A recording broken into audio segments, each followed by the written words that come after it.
Adelante, ingeniero. Okay.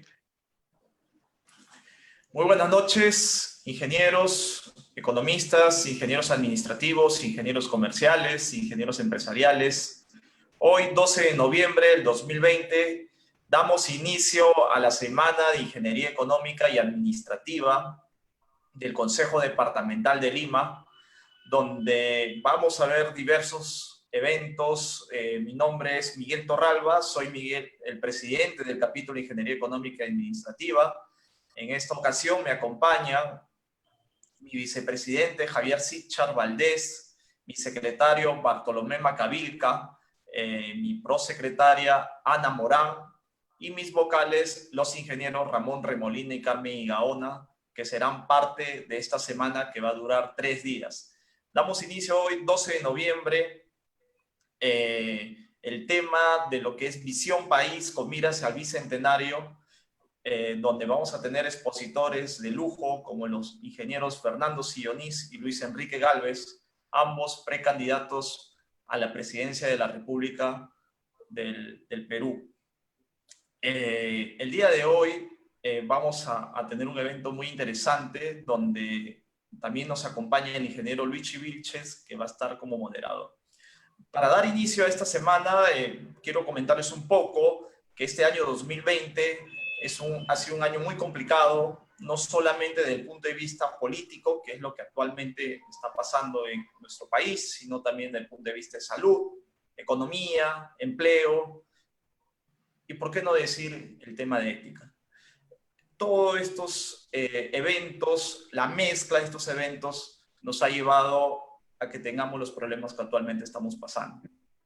La crisis sanitaria, el desempleo y el comportamiento ético posiblemente sean los temas más críticos que nos ha tocado llevar durante esta pandemia, donde estamos a pocos meses de elegir a nuestro próximo gobernante que liderará los próximos 5 años de nuestro bicentenario.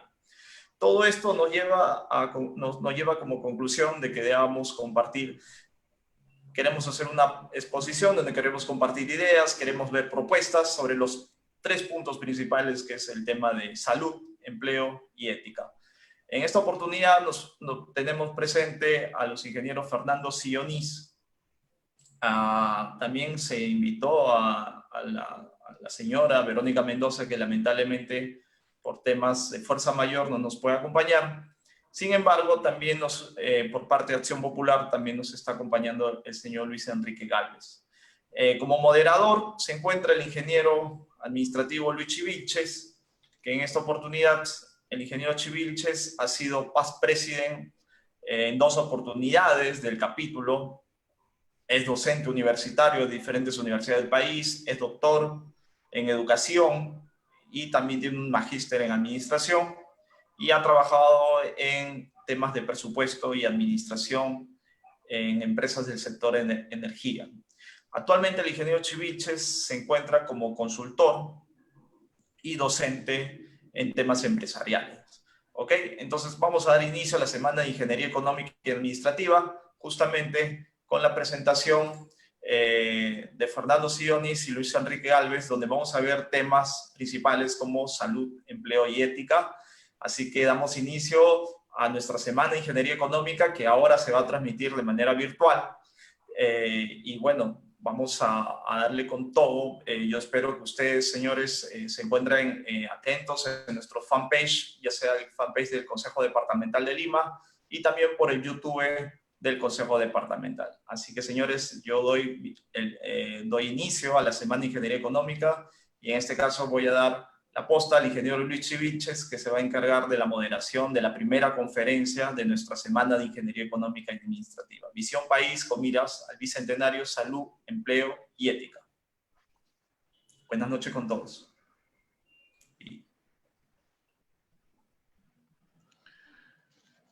Bien, muy buenas noches, colegas ingenieros del Consejo Departamental de Lima y de todas las partes que nos acompañan. Ingeniero Miguel Torralba y su consejo directivo, Muy buenas noches. Muchas gracias por la gentileza de haberme invitado a participar de este ciclo de conferencias en realidad de nuestra Semana de Ingeniería Económica Administrativa.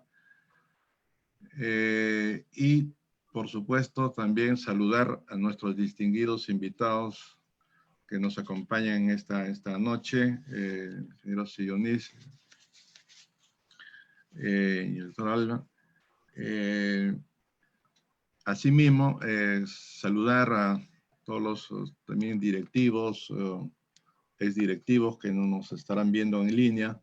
En esta ocasión, dadas las circunstancias, nos hubiera sido muy grato acogerlos a estos distinguidos invitados, ¿no? El doctor Gálvez y el ingeniero Sillonis, en nuestro auditorio, ¿no?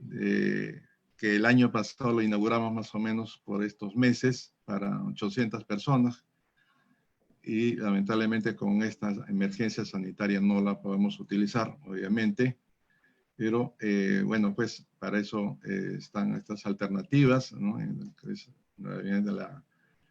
la tecnología.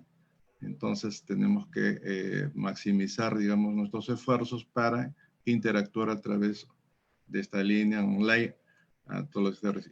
Y quizás sea también un motivo para poder reforzar, ¿no? Un mayor alcance, ¿no? En las capacitaciones, en los proyectos, en toda la interacción que haga institucional el Consejo Departamental de Lima y en general el Colegio de Ingenieros de Perú.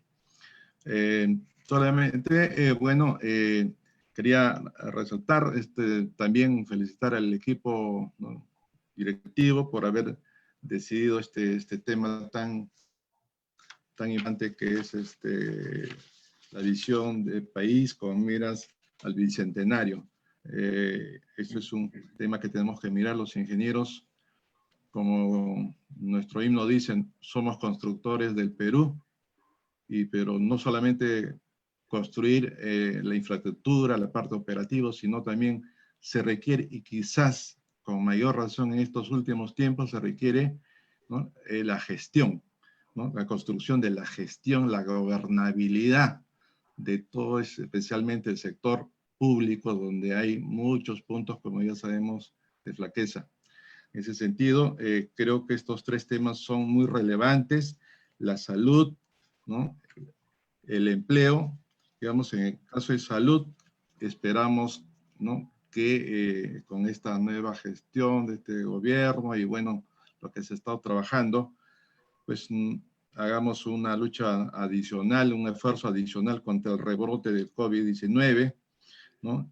Y además también, ya que estaba por aprobarse el presupuesto, ¿no? para el 2021, esperamos que se incremente un porcentaje, pues ahorita estamos por los 3.5 a por lo menos 6.5 para mejorar nuestra capacidad, ¿no? Ahorita nos hemos descubierto, mire cómo estamos en el sector salud, y quizás también algunos temas sobre la atención, la telemedicina, entre otros aspectos. En el caso de empleo, netamente se dice que ¿no? el sector privado es el que genera casi el 80% del PBI y ¿no? el sector público un 20%. Tenemos también algunos indicadores de la PEA que, ¿no? obviamente ha caído totalmente, ¿no? en estos últimos meses debido a esta pandemia, pero siempre el 72% de la PEA se dice que es informal, el 28% es formal, y bueno, hay una serie, ¿no? de sectores donde hay mayor, por supuesto, presencia en servicios, en agricultura, comercio, manufactura y otros, ¿no?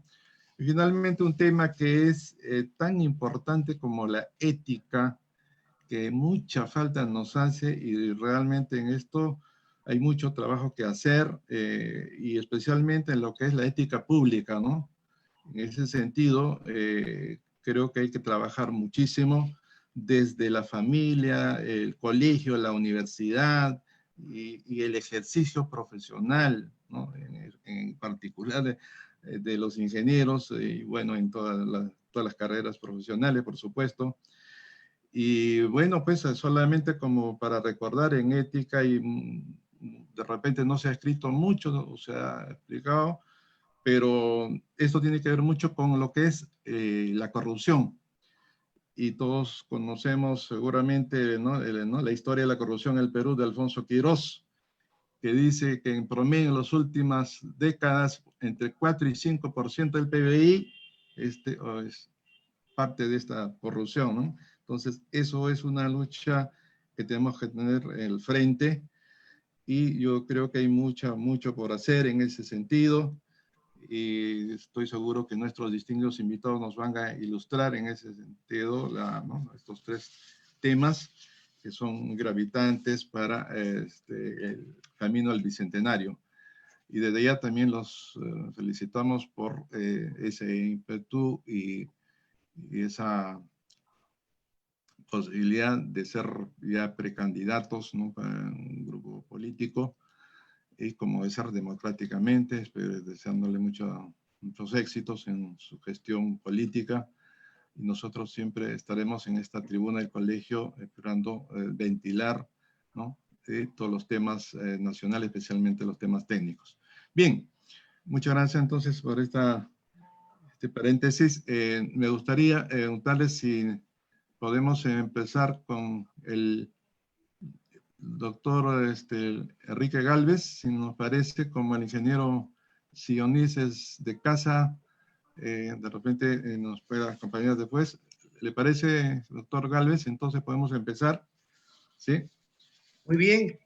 Entonces, permítame presentarlo, por favor, doctor Lisen. Nuestro distinguido invitado, el doctor Luis Enrique Gálvez, es abogado de profesión de la Universidad de Lima, es colegiado en el Colegio de Abogados de Lima desde 1992. Tiene una maestría en Derecho Penal de la Universidad San Martín de Porres. Ha sido regidor de Lima entre el año 90 y 95. Y bueno, tiene una serie realmente un currículo muy exitoso. Ha sido director de la empresa EMAPE, representante del partido, entiendo, de la Acción Popular en el Acuerdo Nacional entre el 2002-2009, del Pacto Perú 2020, fue afiliado en Cajabamba, Cajamarca en el año 79, entiendo, Acción Popular, imagino. Ha sido secretario de Juventudes en el año 91, vicesecretario general de Organización de Lima Metropolitana de AP en el año 87, vicesecretario general del Plan de Gobierno de AP en el año 93, ¿no? Personero nacional en el 95, secretario general nacional en el 2002, vicepresidente de Acción Popular en el 2005.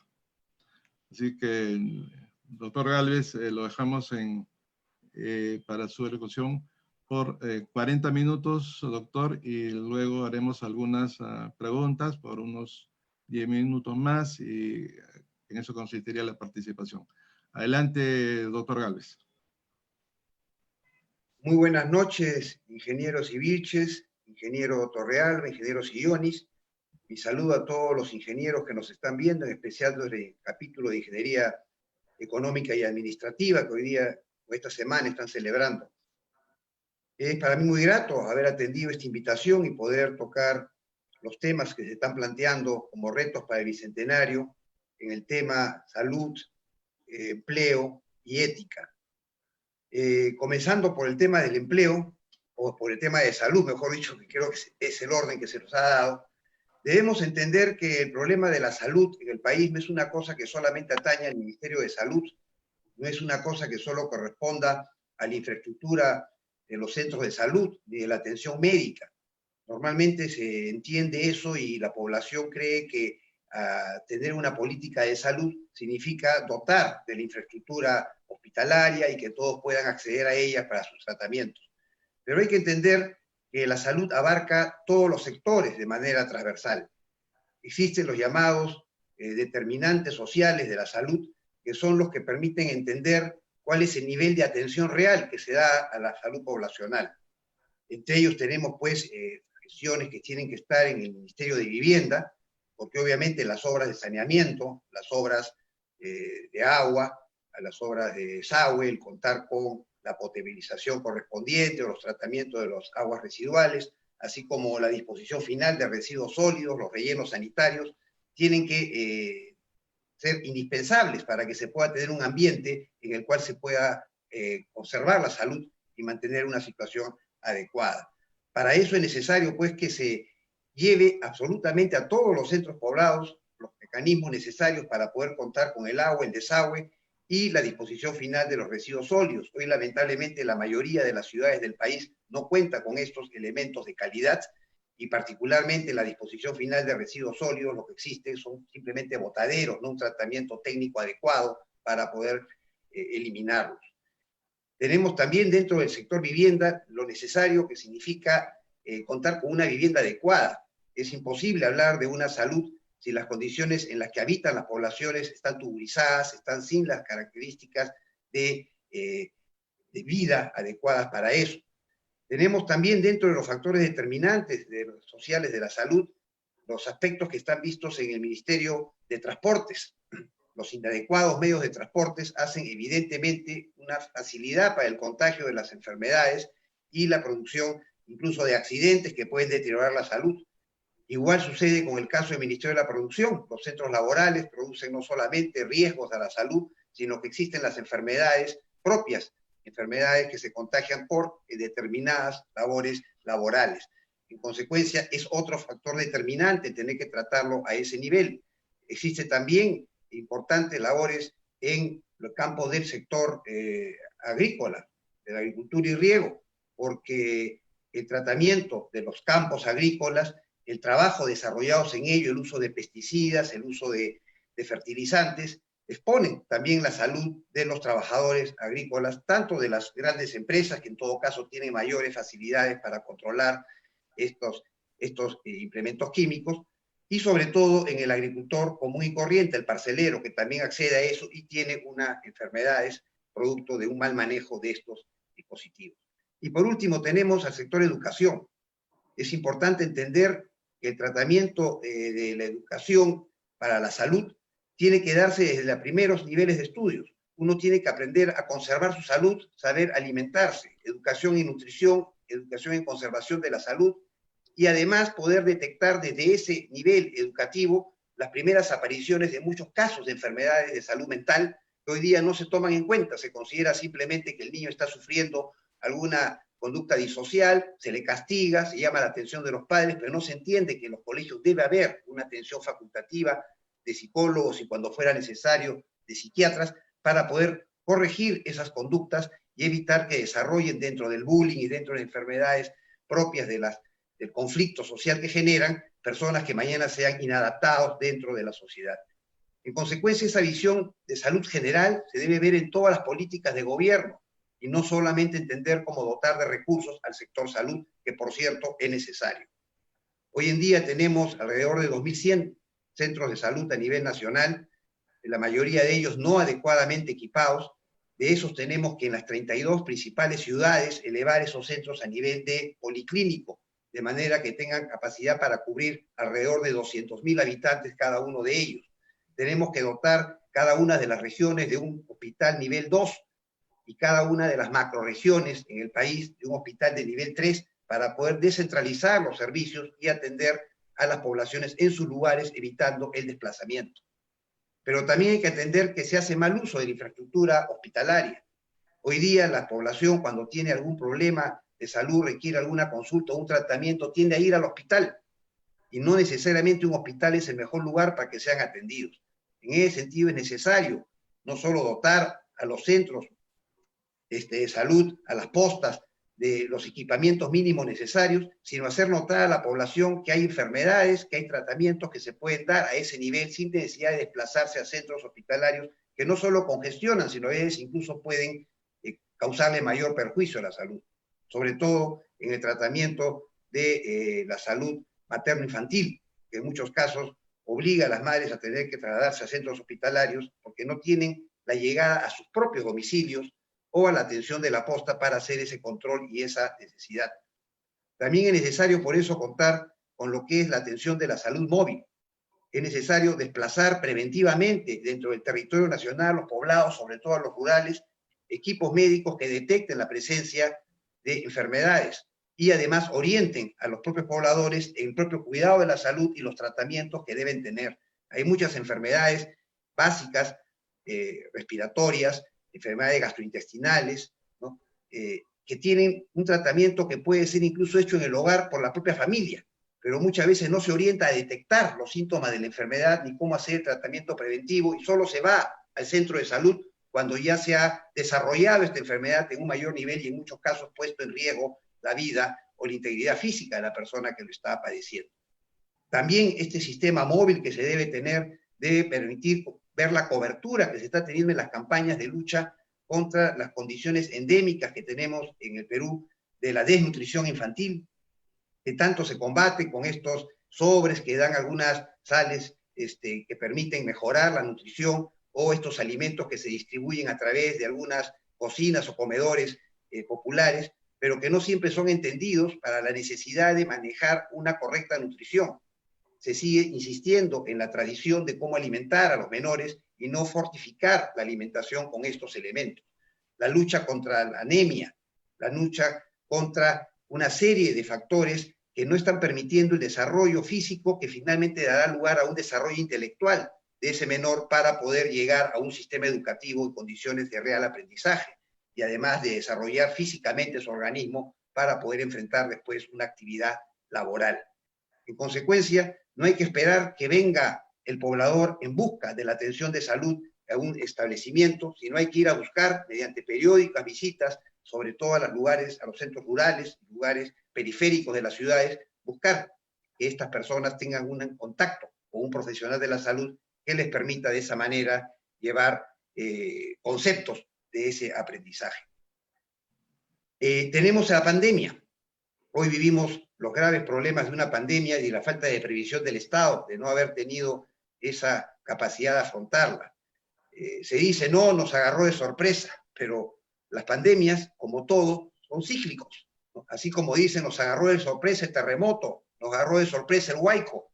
Eso no es cierto. Sabemos que la prevención se debe dar porque la historia nos indica que se producen los terremotos, que se producen los huaicos y también se producen las pandemias. Hemos tenido una pandemia similar a esta que se dio con la gripe española hace exactamente 100 años y que no sería de extrañar que puedan volver a repetirse en los próximos años otras pandemias como las que hemos tenido, de la gripe aviar, la gripe porcina, y no siempre vamos a decir no estábamos preparados.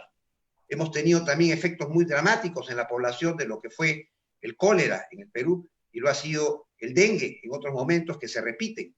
Entonces, la prevención tiene que ser por el Estado, que debe dotar de una infraestructura más que suficiente, no atender solo el día a día, sino estar preparado para lo que puede ser una ola de requerimientos.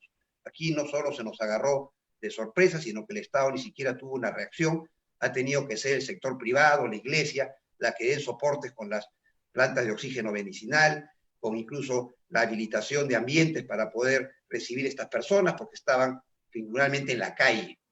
Y además tampoco se previno lo que era la paralización de las actividades económicas y el desplazamiento a sus lugares de orígenes, que ha causado no solamente el contagio en ese desplazamiento, sino llevar la enfermedad a sus lugares de destino, cuando perfectamente se pudo haber organizado desde el primer día que se conoció la llegada de la pandemia, los efectos que iban a causar, porque la población iba a desplazarse, la población que perdía el empleo iba a tener que salir a alguna actividad económica, y eso no se ha visto. Que sirva pues esto de ejemplo y que los planes de gobierno contemplen no solamente lo que se va a hacer en 1, 2, 3 o 5 años, sino que contemplen lo que se debe hacer hacia el futuro, a mediano y largo plazo para todas estas prevenciones. Concretamente, para terminar con la pandemia, hay que seguir con lo que es pruebas moleculares, que por suerte ya han comenzado a tomarse en importancia para poder hacer el cerco epidemiológico. Vale decir, detectar dónde está el foco, aislarlo, verificar los contactos y hacer seguimiento. Lo que no se hizo cuando comenzó la pandemia, pues llegó el paciente cero y lo mandaron a su casa, se contagió con su familia, siguieron saliendo, muchas personas no sabían siquiera qué había que realizar en ese momento y finalmente hubo la cuarentena.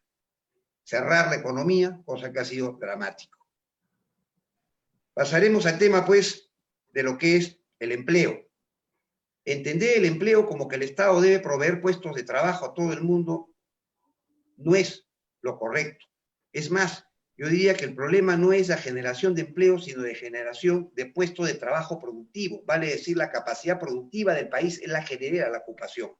No hay otra forma de ofrecer empleo, salvo que se quiera hablar de ese empleo temporal tan malamente llevado, sobre todo en el primer gobierno de Alan García, en el sentido de simplemente dar una subvención a cada persona para hacer una actividad que en sí mismo no producía absolutamente nada. En consecuencia, hay que determinar que la ocupación tiene que ser para producir y que las personas tienen que autosostenerse, que los programas sociales son paliativos que deben extinguirse en función de que la persona tenga una capacidad económica para poder sostenerse. En ese sentido, al igual que hablamos de que desde la educación teníamos que hablar de educación para la salud y que la gente sepa de que tiene que cuidarse, que tiene que nutrirse bien, que tiene que hacer ejercicio, ¿no? Acá igual, el colegio tiene que ser el primer lugar donde la persona tiene que aprender que va a tener que trabajar, que no solamente tiene que pasar el tiempo de su niñez y su juventud a expensas de lo que pueden ser los recursos de sus padres, o incluso a veces del apoyo social que hace el Estado o algunas entidades particulares, sino que él mismo tiene que generarse un ingreso y que el trabajo es lo que enaltece a las personas. Recordar un poco lo que era en la cultura andina, ¿no es cierto?, donde el trabajo no era visto como un castigo, sino era visto como una realización, un encuentro incluso con la divinidad a través del trabajo de la tierra. Ese entendimiento por parte del joven, del niño, de que los recursos no vienen de la nada, sino que van a tener que generarlo, va a tener que vincular lo que se le enseña a lo que va a poder significar su futuro trabajo. En todos los cursos los profesores tienen que alentar que esto tiene una utilidad y que efectivamente se puede aprobar los cursos copiando, cosa que es muy común y uno dice hay que aprobar porque hay que terminar el colegio, incluso hasta los padres dicen lo importante es que saques el cartón, ¿no? Que ya tienes secundaria completa o que ya entraste a una escuela técnica. No, hay que enseñar como hicieron alguna vez algunas personas, y vi un caso en el que se tomó un examen a todos los alumnos sin presencia del profesor, dejándolos obviamente que copien. Luego se sacó uno a uno a ellos a la pizarra y se les hizo resolver similares preguntas. Y ahí tuvieron la vergüenza uno a uno entre sus compañeros, que aquellos que copiaron no tenían idea de lo que iban a responder, aquellos que sí habían estudiado, pusieron a hacerlo, y entonces les dijeron, eso es lo que le va a pasar a ustedes en la vida. No van a poder ir a copiar a un puesto de trabajo, no van a poder ir a copiar a su empresa, no van a poder conseguir dinero copiando, sino lo que van a tener que hacer ustedes es tener conocimientos y tener habilidad. Y además destacar que las habilidades son muy distintas. Hay que luchar contra el bullying que se produce porque simplemente hay diferencias entre las personas. Y lo que hay que hacerles entender es que todos somos diferentes, pero todos tenemos una razón en la vida y una habilidad, que no es menos el que es muy bueno en matemáticas y saca brillantes notas en el colegio con sus calificaciones, o lo que es bueno en letras o en artes o en manualidades, que finalmente cada una de esas habilidades podrá tener una eficiencia práctica y que eso va a poder remunerarlo.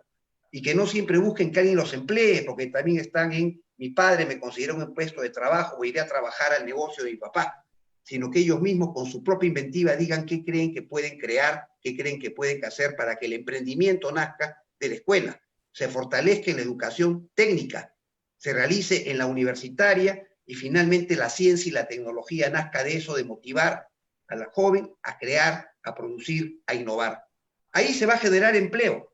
Nadie va a tener que tener una varita mágica porque el empleo va a aparecer. La inversión se va a dar cuando alguien presente proyectos interesantes, cuando se hagan esos paquetes productivos y se puedan adjudicar a aquellos inversionistas que vean interés en esa idea, en esa capacidad de producción.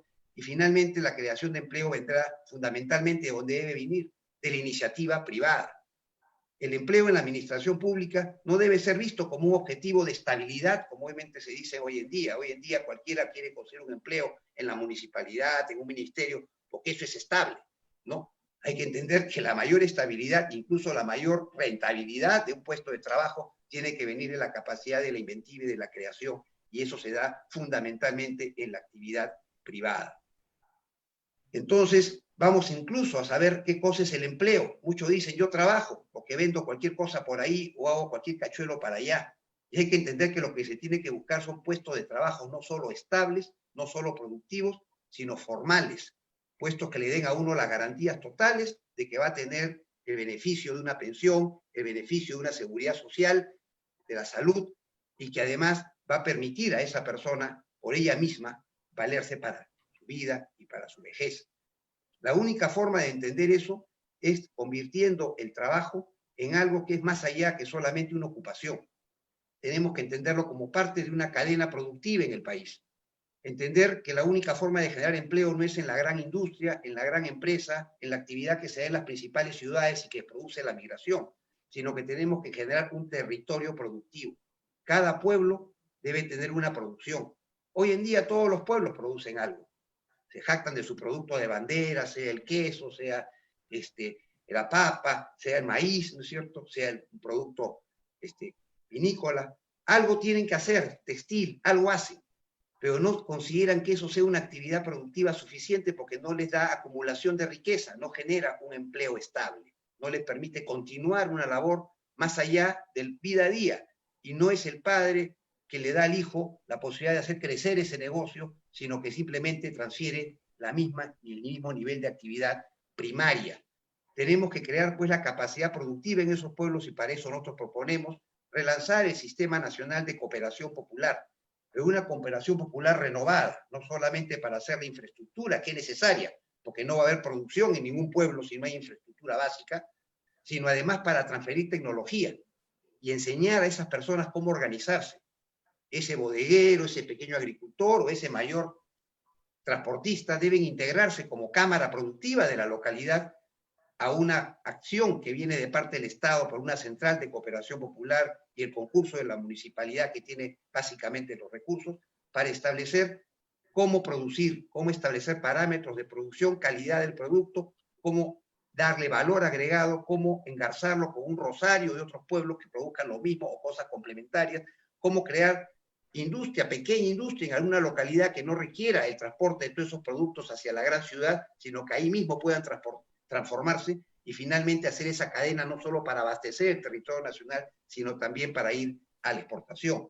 De esa manera se ancla a las personas en sus lugares de orígenes o en ciudades pequeñas o medianas de su entorno, porque van a encontrar en ese mismo lugar, en ese mismo sitio, la forma de poder incrementar sus ingresos y satisfacer sus necesidades. Por último, tenemos que educar en la formalidad. Así como hay que educar al alumno para que trabaje, también hay que educarlo a ser formal, porque la formalidad es la única que va a garantizar, y para eso el Estado, que tanto dinero gasta en publicidad normalmente para promover al gobernante por las obras, grandes obras que realiza, lo que debe ir es a promover el sentido de formalidad en cada uno de nuestros habitantes.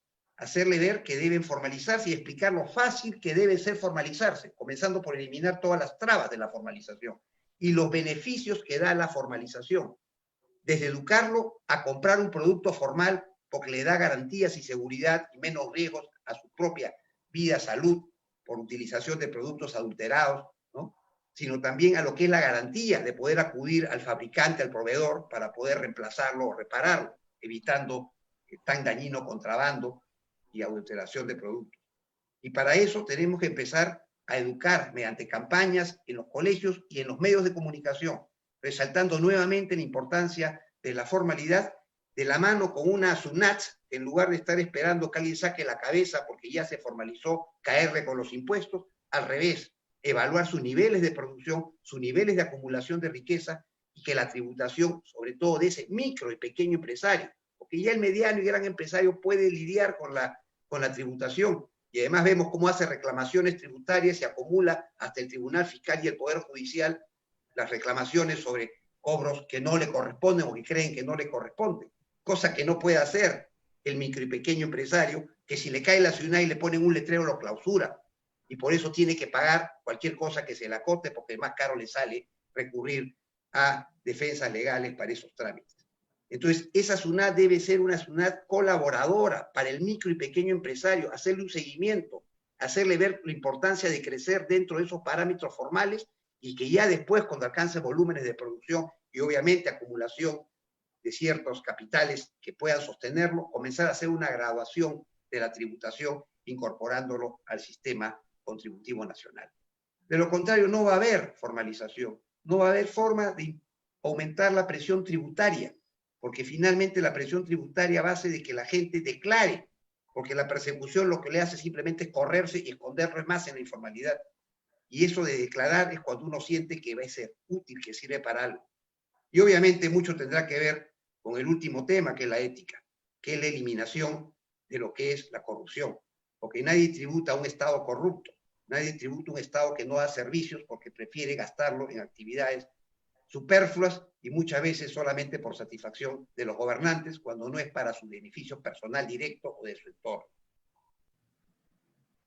Entrando al problema de la ética, comenzaremos por decir que es un problema de la humanidad, desde un inicio de la humanidad. Hablar que vamos a eliminar la corrupción, que no va a haber ningún corrupto en nuestro gobierno, es justamente hacerle mayor daño a un país y llevarlo a que la corrupción nuevamente salte y se diga otro más que nos mintió. Yo ponía el ejemplo de que la corrupción es como la hierba mala en una parcela. Ningún agricultor va a decir, ya eliminé toda la hierba mala, me voy a dormir y dejo mi plantación lista para cosechar a fin de año. Porque cuando vaya a fin de año a cosechar se va a encontrar nuevamente con la hierba mala bien crecida, con los fertilizantes consumidos por ella y con la incapacidad de poder haber desarrollado una producción efectiva. La corrupción tiene que convertirse con un deshierve permanente. Uno tiene que estar atento día a día de dónde aparece y por qué aparece. Y comenzando por dar el ejemplo. Un gobernante tiene que ser no solo austero en su vida, no solo auténtico en sus expresiones, sino sobre todo es una persona muy abnegada. Yo diría que hasta altruista para llegar a ser gobernante y ejercer un cargo. Porque al primero que va a sacrificar son a sus familiares. Hay la prohibición de contrataciones y eso de que yo no sabía que mi hermano trabajaba aquí o que contrató con el Estado allá o que era gerente de una empresa que daba tal servicio. Eso no es así. Un gobernante debe llegar con la relación completa de todos sus familiares, que es un impedimento legal, y encargarse de que llegue a cada uno de los funcionarios encargados de contrataciones en todas las dependencias, cerrando de las puertas. Y los segundos que deben sufrir son los amigos, porque esos con los que uno andaba muy cercano en el colegio, esos con los que fue colega en un trabajo, esos con los que participó en alguna empresa, ¿no? Son los primeros que deben tener dificultades para contratar, porque obviamente saben que van a salir la noticia y el escándalo si es que agarran una licitación o ganan un contrato importante. En consecuencia, uno debe tener la transparencia para que todas esas personas con las que ha tenido esos tratos, esos vínculos, tengan un tratamiento no preferente, al revés, uno más exhaustivo en la revisión y en la contratación. Y uno dice, pero ¿para qué estamos complicándolo el asunto? Sí, estamos complicando el asunto porque es necesario. Lamentablemente se ha perdido la confianza ciudadana. Hoy en día el elector no confía en su candidato. Vota por cualquiera, por el que más me dé, que regaló algo bonito, ¿no? Que nos hizo una fiesta, ¿no? Vota por quién, por el menos malo. Ese roba, pero hace obras, ¿no es cierto? Entonces no hay realmente ninguna confianza en que ese gobernante va a servir a la población, menos aún que va a cumplir con sus promesas, porque ya saben que cualquier cosa que diga es solamente por obtener la votación. Finalmente, cuando se llega al gobierno, el ciudadano cree en su gobierno. Ya vemos los índices de aprobación de las diferentes instituciones del Estado, mínimas. Si no pudieran ser negativas, también serían negativas. ¿Por qué? Porque simplemente nadie cree en la política ni en los políticos. En consecuencia, tenemos que encontrar políticos que tengan esa capacidad altruista, de sacrificio, de saber que comprometen incluso al entorno familiar y amical al involucrarse en una gestión pública, y que sean más duros con los cercanos que con los lejanos, porque es la única forma que crean que están tratando a todos por igual, y que no se aplica la famosa frase, para mis amigos todos, para mis enemigos la ley. Luego, la ética es algo que debe estar vinculado al trato familiar. Uno tiene que entender que el comportamiento poco ético de ese alumno que en el colegio roba, aquel alumno que busca hacer trampa en el examen, debe ser visto como un problema integral dentro de la familia y hacerle comprender a la familia que no solo se trata de castigar a la persona, sino de inculcarle valores. La inclusión de valores a la familia tiene que venir con la participación en cursos importantísimos que hoy no se están dando con ese relieve en la educación primaria y secundaria, que es el curso de educación cívica y el curso de religión. Porque ambos no se trata solamente de difundir cuáles son las características de una religión, ni tampoco en qué consiste el gobierno de un Estado, sino los valores que deben ir adentro de cada uno de esos conceptos, para que la persona que lleve ese curso, más que aprenderse cuáles son las características de la religión o las características de un sistema cívico, entienda lo importante que es personalmente conservar, respetar valores e inculcar valores a las demás personas. Porque el valor no es una cosa que se vea de manera introspectiva. El valor es algo que es socializado. Uno tiene que exhibir el valor y generar una corriente de valor. No se puede vivir pretendiendo yo soy bueno y todos los demás son malos. Esos maniqueísmos incluso lo que generan son mayores conflictos sociales, pretendiendo que hay unos buenos en el país y hay otros malos en el país. Obviamente los corruptos siempre son los otros. Ese es el problema. Y hay que establecer un sistema de control, no solo de la Contraloría, sino también de los órganos de control interno y el control concurrente de las jefaturas o los subordinados respecto a la presencia de actos de corrupción. No solamente para atrapar al corrupto, que apenas tiene una denuncia, otra denuncia, reiterada denuncia, perfecto, hay procesos administrativos que seguir, hay derechos de defensa, de descargos. No, pero uno debe aprender a separar a esa persona de esa responsabilidad, cuando menos, para que no pueda desde ese mismo lugar seguir encubriendo, manteniendo las relaciones. Y además para que la población sepa que su denuncia sirvió de algo. No solo que las denuncias deben ser anónimas y deben permitir proteger al denunciante, o si es necesaria la identidad, asegurar que no va a ser descubierta por la persona denunciada, sino finalmente que vea el resultado.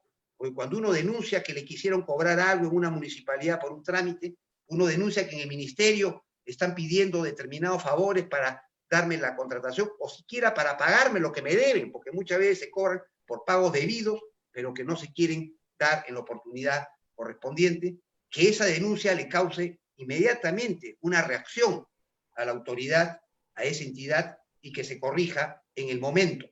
Porque el decir que la sanción viene de aquí a 2 años, sanción que demora no es sanción.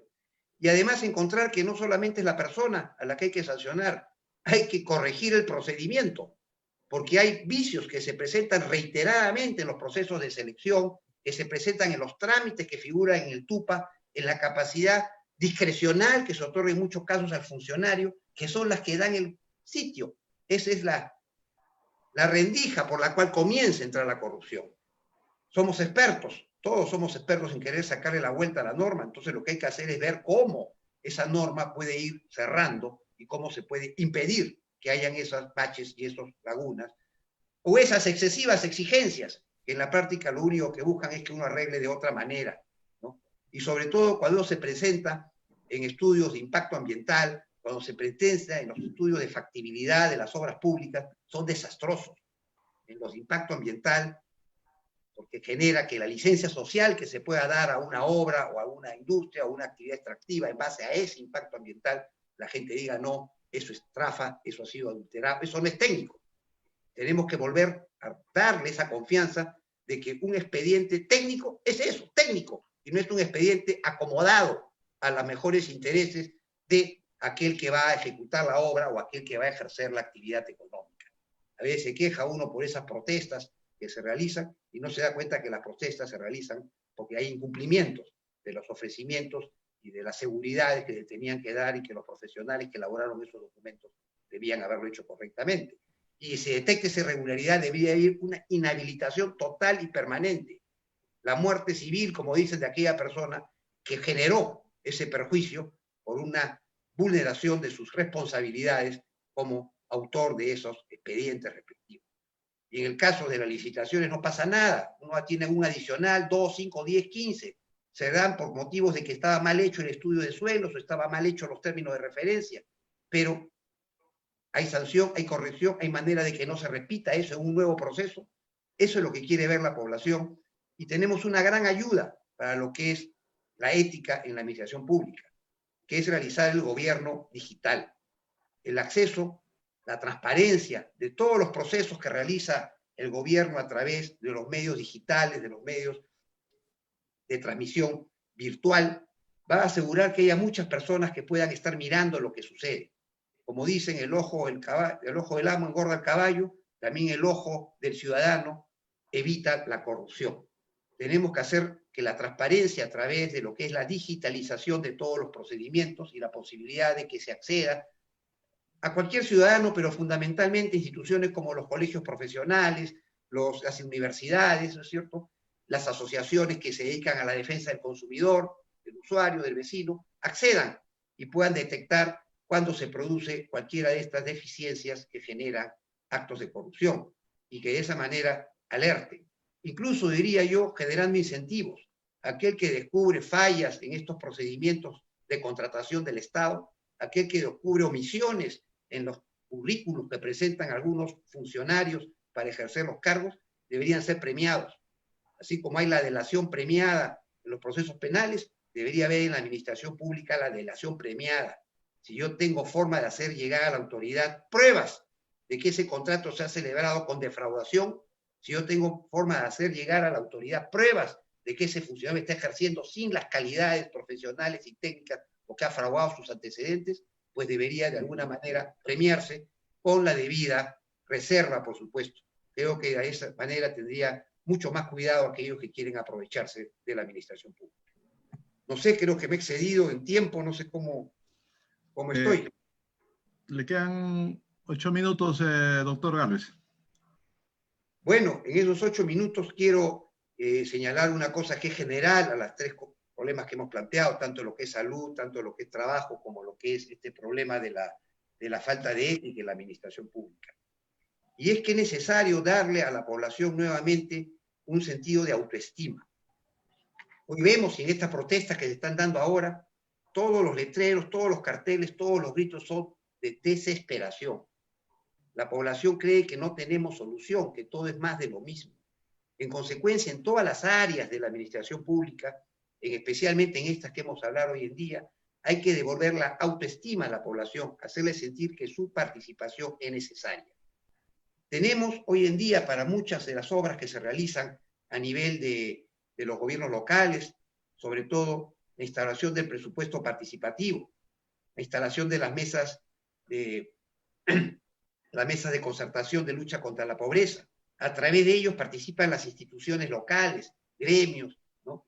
Tenemos a nivel nacional el acuerdo nacional, en el cual se han establecido las políticas de Estado que nos rigen, y que ahora a través del Pacto Perú estamos viendo lo que es la reforma política, la reforma del sistema judicial y otras cosas más que nos ha encargado el presidente Vizcarra.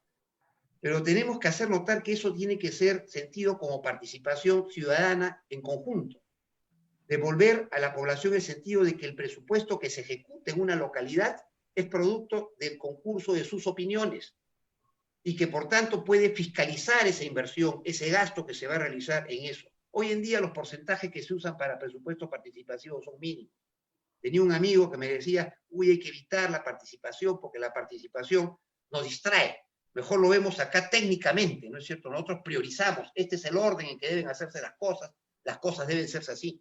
Pero eso aleja a la población de la solución técnica, aleja a la población que supuestamente va a ser beneficiaria de esa obra, de ese servicio, de entenderlo como es un servicio demandado por ellos, que se está haciendo de manera correcta y que va a tener los beneficios esperados de esa inversión y de ese gasto. En consecuencia, hay que ampliar el presupuesto participativo en todas las actividades que realiza el Estado, no solamente de gobiernos locales, regionales, y convertir al acuerdo nacional en eso, en una forma de asignar prioridades. El tener políticas de Estado que establecen objetivos, metas, hicieron matrices o metas para alcanzar cada año, realmente se hace muy poco seguimiento del asunto. Pero el seguimiento debería hacerlo la sociedad civil en conjunto. Si están representados los gremios en el acuerdo nacional, están representados los gobiernos regionales, están representados las iglesias, los sindicatos, todos en conjunto deberían hacer el seguimiento para alcanzar esas metas puestas dentro de las políticas que se han aprobado y hacer un seguimiento que sea presión contra el gobernante para que asegure de que está siguiendo realmente esto y que no está distrayendo los recursos públicos de acuerdo a prioridades de coyuntura.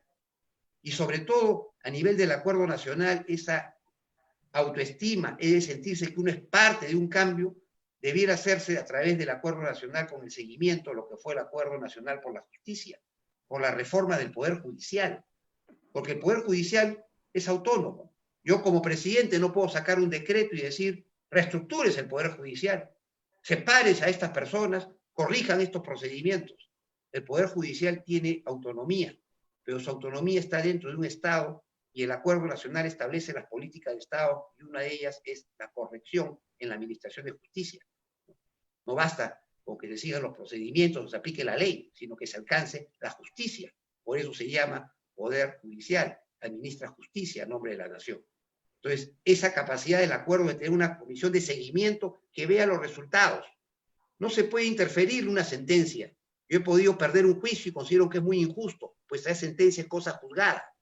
Pero lo importante es que esa sentencia pueda ser revisada técnicamente y se vea si es realmente justa o si hubo alteración a través del uso equivocado de la norma, normalmente deliberado, porque conocimientos no le faltan a los magistrados. Si ese uso deliberado, malo de la norma, se hizo para favorecer a quien no tenía el derecho, llegando a la injusticia. De esa manera puedo detectar a los malos magistrados, más que recibiendo la coima en el bolsillo, recibiendo las sentencias que demuestran que no está actuando con justicia.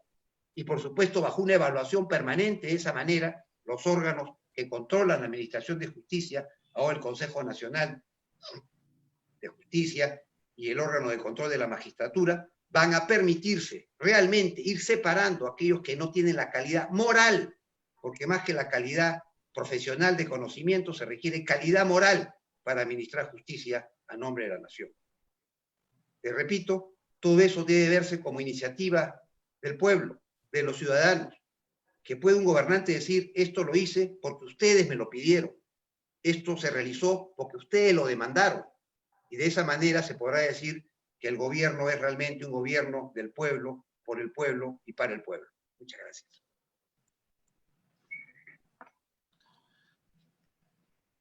Muchas gracias, doctor Gálvez. Felicitaciones. Oh, excelente su presentación sobre los tres temas. Aprovechando su gentileza, me gustaría canalizar algunas inquietudes que ha habido de los participantes en el chat. Le retransmito para que, realmente aprovechando. A ver, uno es Jorge Urbina nos pregunta, ¿cuál será la estrategia de gobierno para incrementar el empleo formal? ¿No? Teniendo conocimiento esto de la emergencia sanitaria, ¿no? Ese es un punto. Alberto Alejandro nos pregunta si en los años 70 los colegios públicos tenían talleres de sastrería, mecánicas, etcétera. ¿Cree que debe implementarse la secundaria técnica para generar empleo y emprendimiento? Y una tercera, ¿qué opinión le merece la implementación de la norma ISO 37001 de no ley de anticorrupción? Lo dejo en doctor Gálvez para sus comentarios y respuestas. Sí, esta pandemia nos ha causado una caída de aproximadamente 15% de PBI para este año, ¿no? Ha causado un incremento de la deuda pública al 38% del PBI. Tenemos las cifras macroeconómicas que han ido deteriorándose y estamos hoy día como uno de los países que ha sufrido más por la pandemia. Y eso ha generado que la pobreza se incremente en 4 millones de personas, pasando del 20 al 30% de pobres, y si sumamos la población vulnerable, que es otro 35%, o sea, aquella que está en riesgo de poder caer en pobreza, son 65% de la población del país. Y la única forma de revertir la pobreza, de revertir la caída del Producto Bruto Interno, es con la producción. Y la producción genera empleo. En consecuencia, lo que tenemos que activar es esa capacidad productiva. Lamentablemente, el programa Reactiva ha servido muy bien para la mediana y gran empresa, protegiéndola de una pérdida de su capacidad instalada, ¿no es cierto?, producto de una eventual quiebra del negocio y pérdida de los puestos de trabajo. Pero ha llegado muy poco a la micro y pequeña empresa. He visto muchos casos de personas, de amigos que han tramitado esto y le han puesto los requisitos de aquí, requisitos de allá, y simplemente no cumplían y no han accedido. Por ahí se me decía de que solo se habrá llegado a un 10 o 20% de lo que eran realmente los micro y pequeños empresarios, sobre todo si tenemos en cuenta que muchos son semi-informales, incluso conseguir documentación para sustentar los créditos es difícil. Lo que tenemos que hacer el primer día del gobierno es enfocarnos en eso, en buscar cómo rescatar a esas micro y pequeñas empresas, hacer que se reconstituyan aquellas que han tenido que desaparecer, que vuelvan a generarse empleo para ellos mismos, porque el microempresario fundamentalmente se consigue empleo para él y para su familia. El pequeño empresario se relaciona con un pequeño grupo de personas y todos ellos tienen ingresos usualmente bajos, no son de gran empleo, pero es el empleo que permite la subsistencia.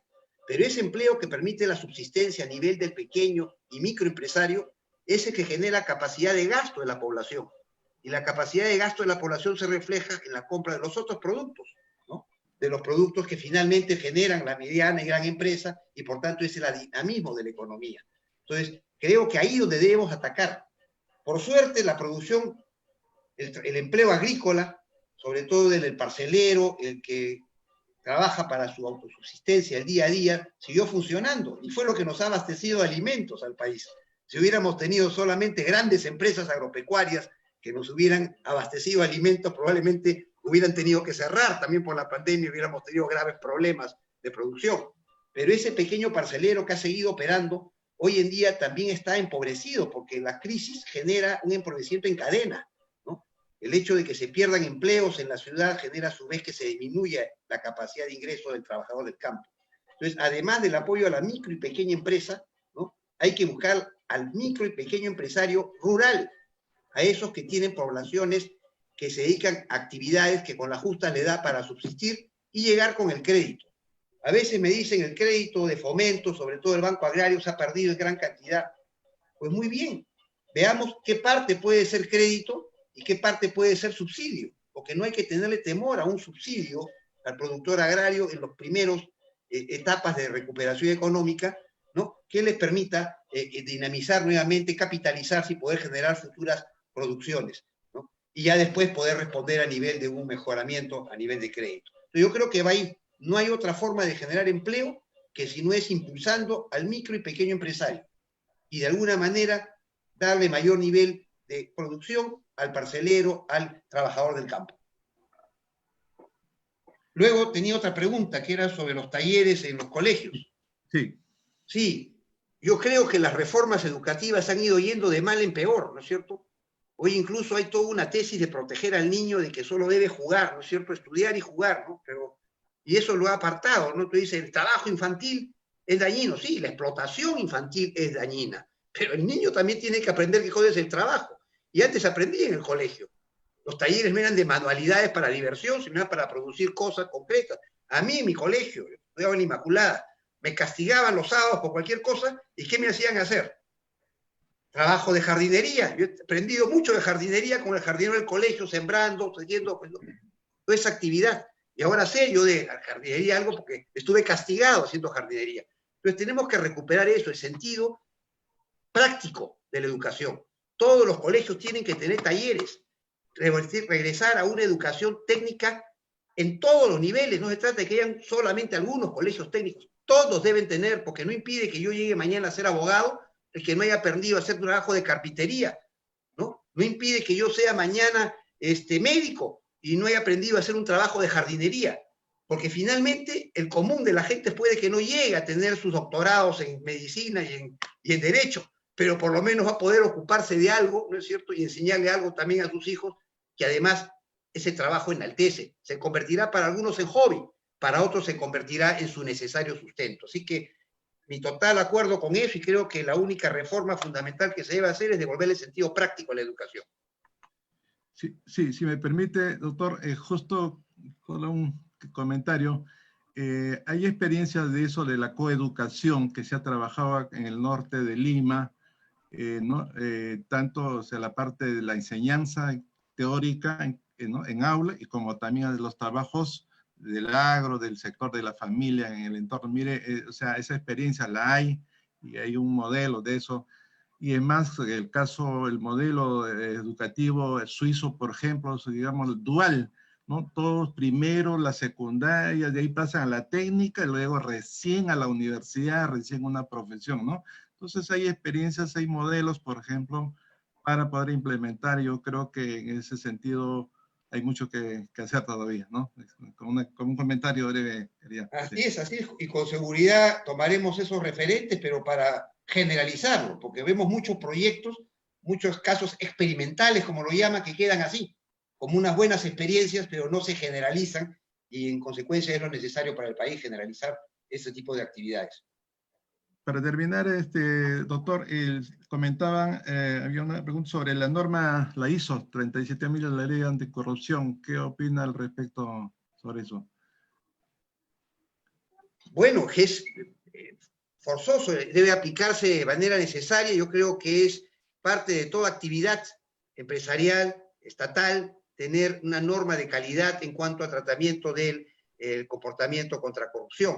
Pero no basta con tener la norma, hay que asegurarse su aplicación, ¿no es cierto? Porque a veces uno se satisface solamente con obtener la calificación, pero no hace los seguimientos. Entonces dice uno, claro, lo tengo esto como parte de mi sello de calidad, pero no se produce realmente. No tendríamos por eso que ver solamente en aceptar la norma ISO, sino compenetrarla y llevarla dentro de cada uno de los trabajadores de cada institución. Perfecto, doctor Gálvez, ha sido un gusto. Muchísimas gracias por su excelente disertación y esperamos la familia ingeniera, los ingenieros, de repente para también nuestro conocimiento, somos una familia nacional de 250.000 ingenieros colegiados. A nivel de Lima somos más de 92.000 ingenieros, así es que hay un contingente que siempre está atento a aportar al país, al desarrollo, y sobre todo en la parte técnica, ¿no?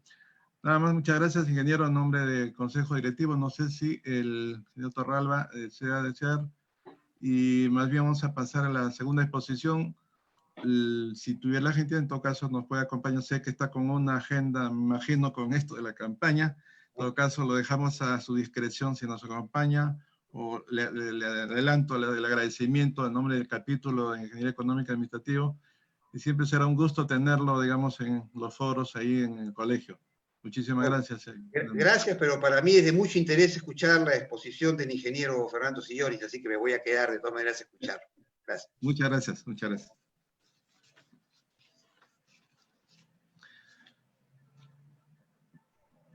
Bien, entonces continuamos con la segunda participación de esta noche.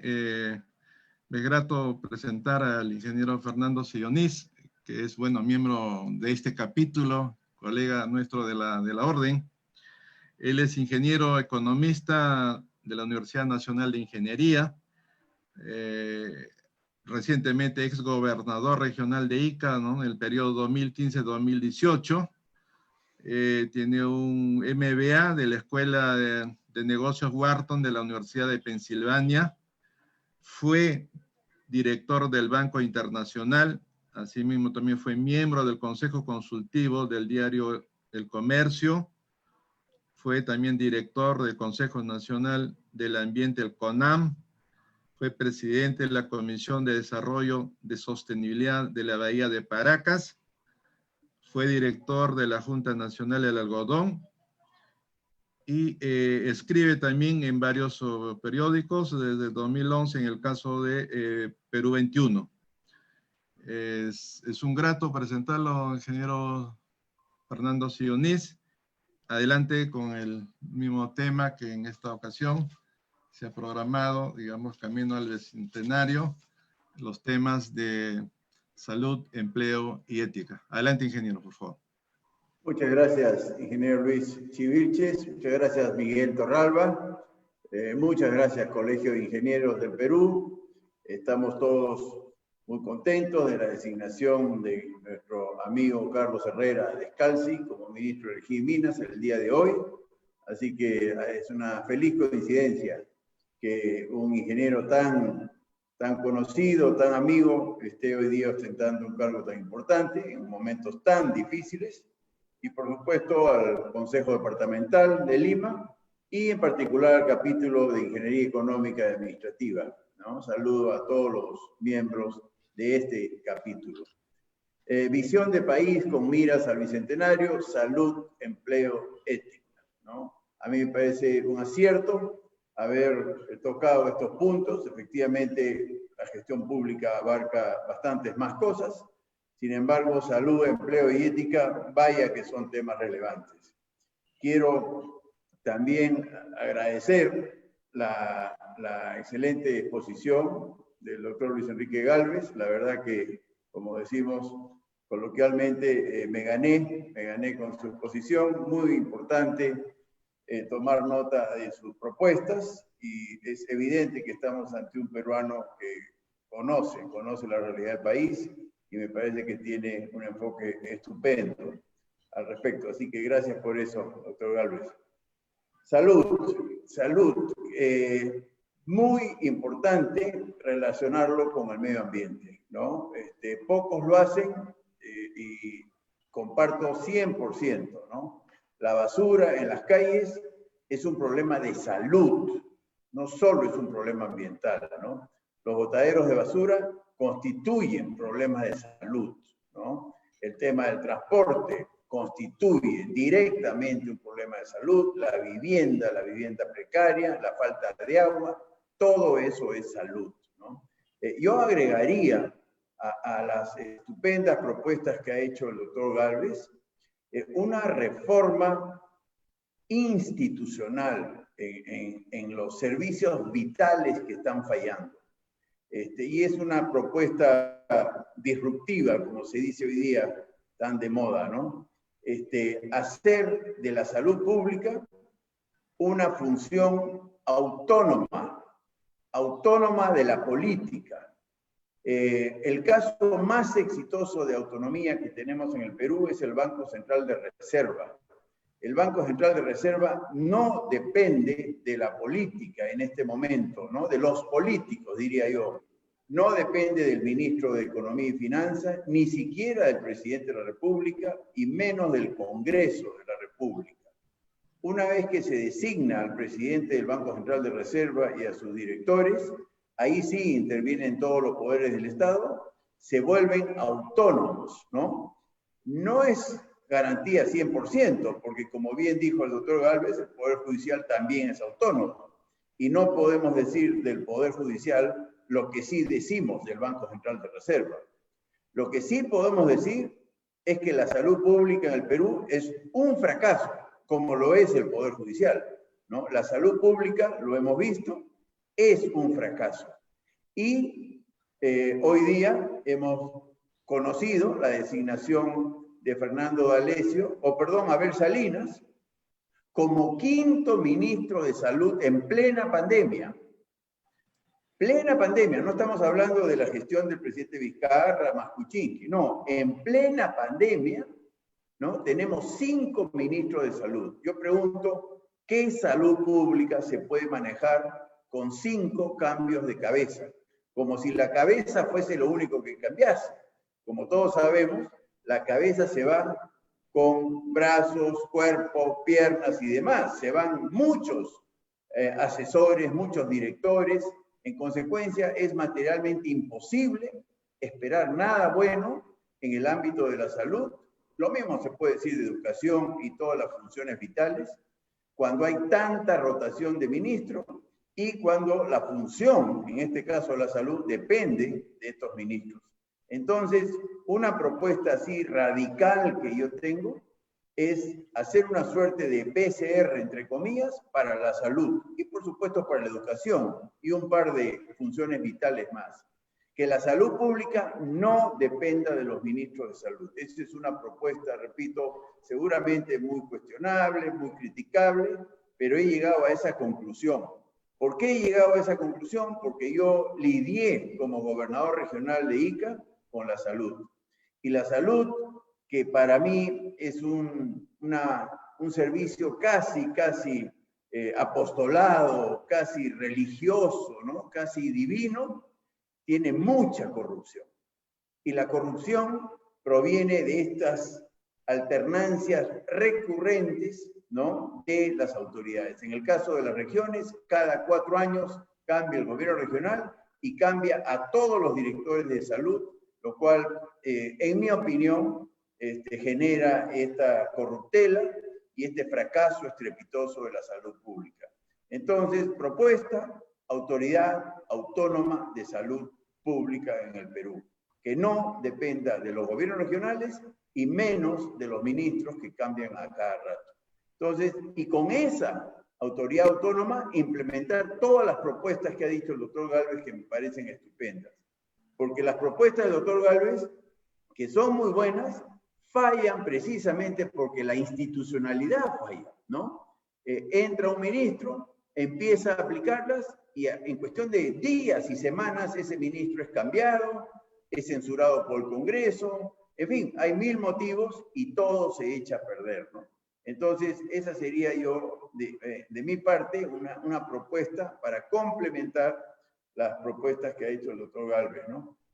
Yo sí creo que las asociaciones público-privadas tienen un espacio muy importante en salud, lo hemos visto en el Hospital Barton y en el Hospital Caeli, de manera que un servicio público brindado por una empresa privada, supervisada por los organismos correspondientes, son buenas iniciativas, ¿no?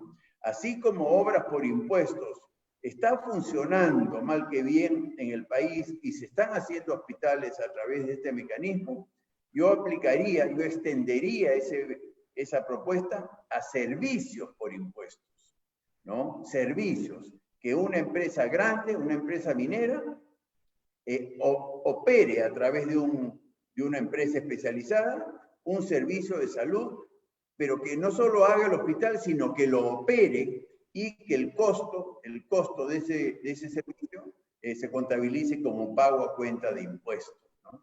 Totalmente de acuerdo con la transformación digital.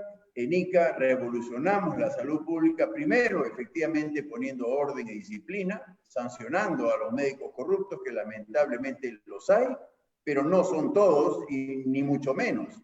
Es más, es una cúpula mafiosa minoritaria, ¿no?, la que domina la salud pública en muchos espacios del país. Entonces, cortando el espinazo a esa mala gente, todo el aparato de salud se corrige y empieza a mejorar los servicios. En ICA casi quintuplicamos las atenciones, simplemente evitando que algunos médicos abandonen el hospital, que es una práctica muy frecuente, ¿no?, en los hospitales públicos, ¿no?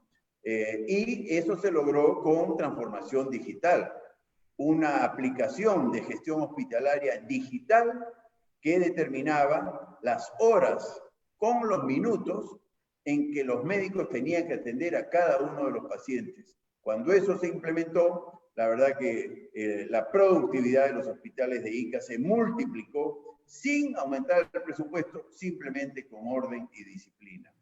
El tema de la digitalización de las compras y contrataciones es imperativo. Hay mucha corrupción en compras de medicamentos vencidos, todo el equipamiento. Cada compra de una ambulancia es una marca diferente. Tenemos que ir a la estandarización de la infraestructura y el equipamiento.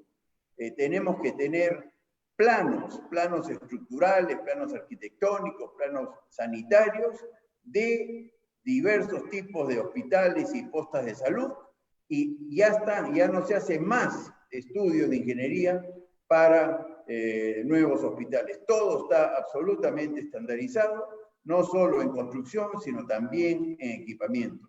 Se hace un concurso público internacional, las ambulancias van a ser de esta marca, para la sierra, para la selva esta otra, y se acabaron los negociados y toda la inmundicia que hay en las compras y contrataciones, ¿no? La seguridad social tiene que permitir al trabajador elegir al prestador del servicio. Ese monopolio que tiene salud lo ha malogrado. Salud tiene muy buenos servicios, pero también muy mala atención. Yo creo que dándole a los trabajadores que aportan un seguro social, elegir al prestador del servicio, va a zamaquear a toda esa burocracia improductiva de salud y lo va a convertir en un gran seguro de salud de la población, ¿no? Tiene que haber interoperabilidad. Entonces, cuando uno es asegurado de salud, uno tiene que poder ir a cualquier hospital del Perú y el seguro tiene que pagar al hospital que brindó el servicio la tarifa correspondiente, ¿no? Nosotros pensamos que, dado que la seguridad de salud proviene de la planilla, y como bien dijo el doctor Gálvez, la informalidad es muy alta en el ámbito laboral, nosotros proponemos que sea a través de un porcentaje del IGB. Ahí sí, todos los peruanos pagamos IGB cuando pagamos la luz, el teléfono, cuando pagamos una cerveza, cuando compramos una lata de atún, y hoy día la SUNAT está totalmente digitalizada, de manera que a través de las compras, todos los peruanos podríamos tener seguro médico, sacrificando de parte del Estado una fracción de ese IGB y que se constituya en un aporte al seguro de salud de ese ciudadano. Si es así, universalizamos el seguro de la salud. No hay que ser informal o ilegal. Todos compramos bienes y servicios grabados con IGB y el gobierno destina una parte de ese IGB para el seguro individual de las personas. Eso en cuanto a salud. El empleo, 100% de acuerdo, lo dijo el doctor Gálvez, ¿no? El 80% del empleo lo genera la actividad privada y el 20% el Estado. Yo creo que hay que simplificar la legislación laboral. La legislación laboral es muy onerosa para el microempresario, de manera que la Ley General del Trabajo es un incentivo a la informalidad, ¿no? Desalienta la formalidad. Pero yendo a dónde se va a generar el empleo en el Perú, tiene que ser después de un proceso de inversión. Felizmente, el Perú tiene unas oportunidades extraordinarias de generar inversiones multimillonarias en los siguientes sectores. En primer lugar, vivienda. El Perú tiene un déficit de 1.600.000 viviendas, y eso lo aprendimos a la bruta en la pandemia, ¿no? 1.600.000 familias no tenían lo que se llama una vivienda, ¿no? Que es pues una choza, una casa sin agua, eso no es vivienda, ¿no es cierto? Una casa de cartón y plástico, eso no es vivienda. Y lo curioso, y eso lo constatamos en Ica, es que esa gente, esa pobre gente, paga por agua en cilindros y paga por curarse de las enfermedades que se derivan del agua de mala calidad o de la casa de pésima calidad, como planteó el doctor Gálvez, y por la inseguridad y por el polvo y todo lo demás, gasta más que si viviese en una urbanización digna, ¿no? Donde un crédito hipotecario podría sumar menos de lo que gasta en este momento viviendo tan precariamente. En ese sentido, el arquitecto Belaúnde, ya que estamos hablando con un populista, es el ejemplo a imitar, a replicar. Las viviendas que hizo el arquitecto Belaúnde, que hasta el día de hoy dignifican la vida de familias de clase media y clase media baja, es lo que tenemos que replicar, pero en todo el Perú, pero sin timideces. Y ahí también tenemos que confrontar a muchos municipios distritales que están siendo manejados por alcaldes corruptos y regidores igualmente corruptos, que están coludidos con traficantes de tierras, que promueven las invasiones y condenan a la pobre gente a vivir peor que animales, porque invaden, construyen precariamente y no hay agua, no hay energía, no hay telefonía, no hay parques, no hay jardines, no hay nada, ¿no? En consecuencia, un programa masivo de construcción de urbanizaciones populares al estilo del arquitecto Belaúnde me parece que sería una gran oportunidad de inversión para generar millones de puestos de trabajo. Ahora que se han abierto las viviendas, las construcciones, a mí me emociona ver de madrugada, tipo 6, 7 de la mañana, las colas de cientos de jóvenes peruanos esperando su turno para entrar a la construcción de los edificios.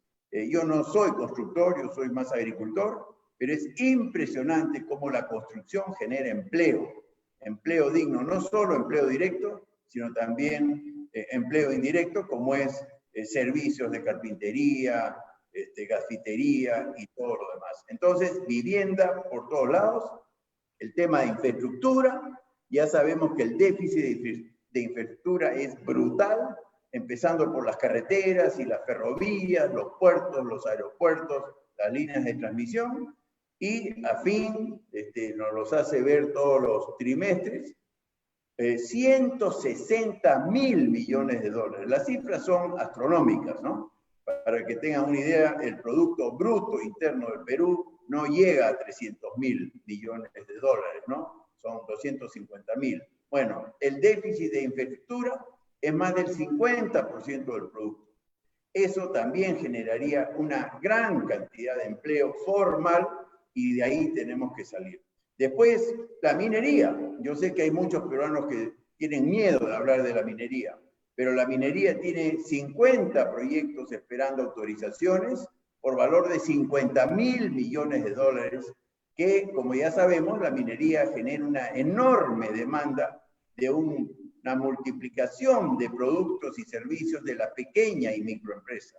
Servicios de transporte, servicios de alojamiento, por supuesto, catering, lo que le llaman, ¿no? Servicios de alimentación, más la producción de zapatos de trabajo, ropa de trabajo, guantes, correas, cascos, etcétera, ¿no? De manera que la minería también hay que simplificarla para que se desate el nudo y vayan rápido, ¿no? Lo mismo la energía. Y esos tres sectores, programa masivo de vivienda, pero masivo es multiplicarlo por 4, ¿no? Y lo bueno es que es autofinanciable, porque la gente paga por su casa y son buenos pagadores. La infraestructura bajo esquema de concesiones y la minería, que son inversiones privadas puras, esos tres que constituyen montos enormes, jalarían a todo lo demás, a la industria, sobre todo a la pequeña industria, el mismo turismo, los servicios, la agricultura y por supuesto la innovación y tecnología. Pero 100% de acuerdo en simplificar la legislación laboral.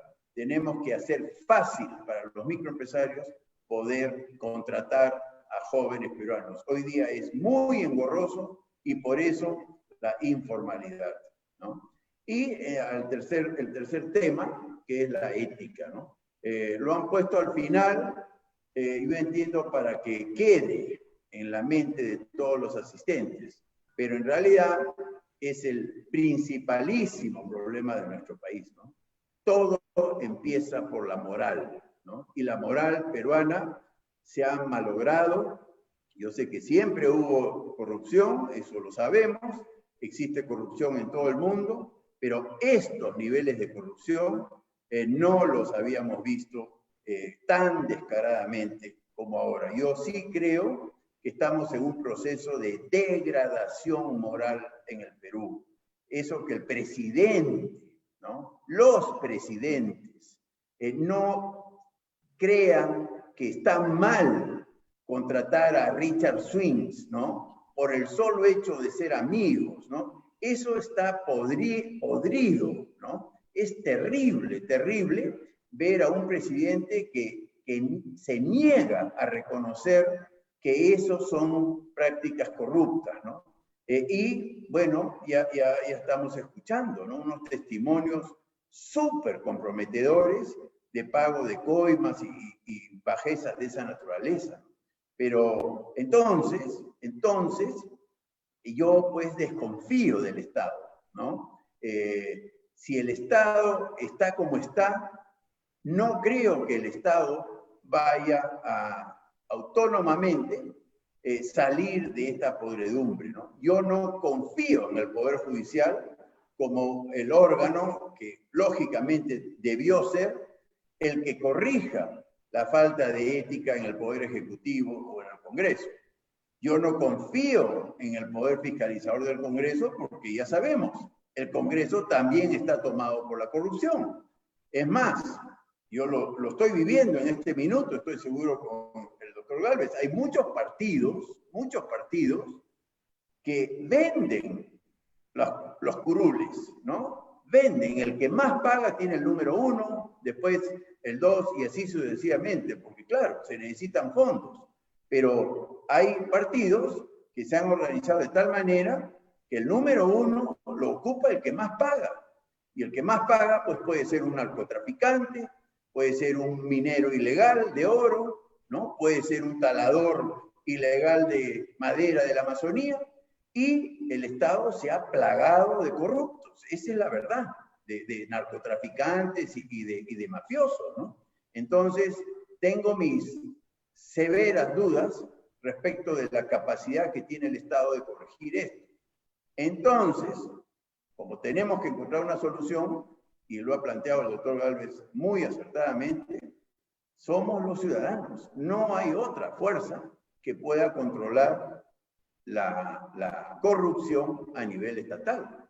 Es la ciudadanía. Y me gusta el planteamiento de la delación premiada. No solo, el problema es que la colaboración eficaz, que es una estupenda iniciativa, solo la practican los delincuentes cuando han sido ampallados. Pero no, a mí me parece que colaboración eficaz o delación premiada debe extenderse a toda la ciudadanía. Entonces, ciudadano, que por supuesto sea un hombre correcto y detecte maltrato, corrupción, sobrevaloraciones o trafas en el Estado y denuncie y demuestre, tiene que ser premiado económicamente y por supuesto protegido por el Estado, ¿no? Entonces sí, vamos con la participación ciudadana, pero franca, de verdad.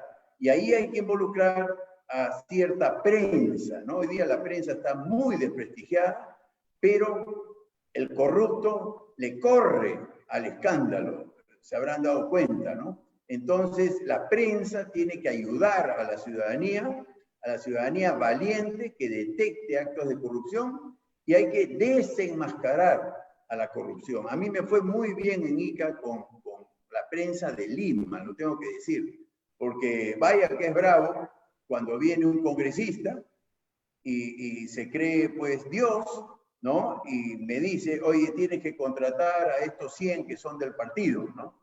Y yo le digo, oye, aquí uno está para servir al pueblo, no para servir a los militantes, ¿no?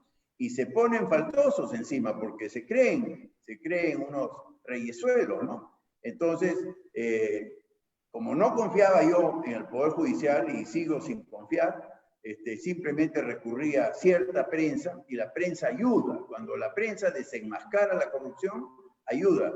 Sin ir muy lejos, lo que estamos viviendo ahora es el desenmascaramiento de la corrupción a nivel presidencial, ministerial, congresal, por la prensa, ¿no? No es el Congreso el que denuncia la corruptela, ¿no? No es el Poder Judicial el que descubre la corrupción, es la prensa a través de un ciudadano valiente que ha filtrado alguna información. Entonces, eso hay que promoverlo, hay que estimularlo y hay que premiarlo, hay que premiar a los ciudadanos que desenmascaren la corrupción a nivel estatal. Yo estoy seguro, siendo autónomo el Poder Judicial, y ese es un poco el aguafiestas, ¿no?, de la propuesta que yo tengo, porque yo pensaba que siempre lo autónomo era mejor. Bueno, cuando lo autónomo es tomado por la corrupción, por la mafia, lo autónomo también fracasa, y el caso más patético es el Poder Judicial, ¿no? Sin embargo, cuando la corrupción existe de tanto tiempo, y eso lo constaté en Ica, tenemos que ser capaces de validar los títulos académicos. Yo descubrí en Ica muchos ingenieros que no eran ingenieros, muchos médicos que no eran médicos, muchos abogados que no eran abogados. Todos eran azángaro, puro azángaro, ¿no? En consecuencia, estoy seguro, y eso es una intuición, ¿no?, que hay muchos jueces que no son jueces, que no son abogados. En consecuencia, la Contraloría tiene que validar los títulos académicos de muchos profesionales de la justicia que me tinca, y eso repito, es una intuición, no son lo que dicen ser, ¿no? Muchos se exhiben como abogados muy prestigiosos de universidades prestigiosas y puede ser falso, como yo descubrí en ICA respecto de ingenieros, de médicos, de administradores, etc. Falso, nos vienen engañando, ¿no? Y termino con esta otra propuesta, que es no al no pasa nada, así le llamo yo.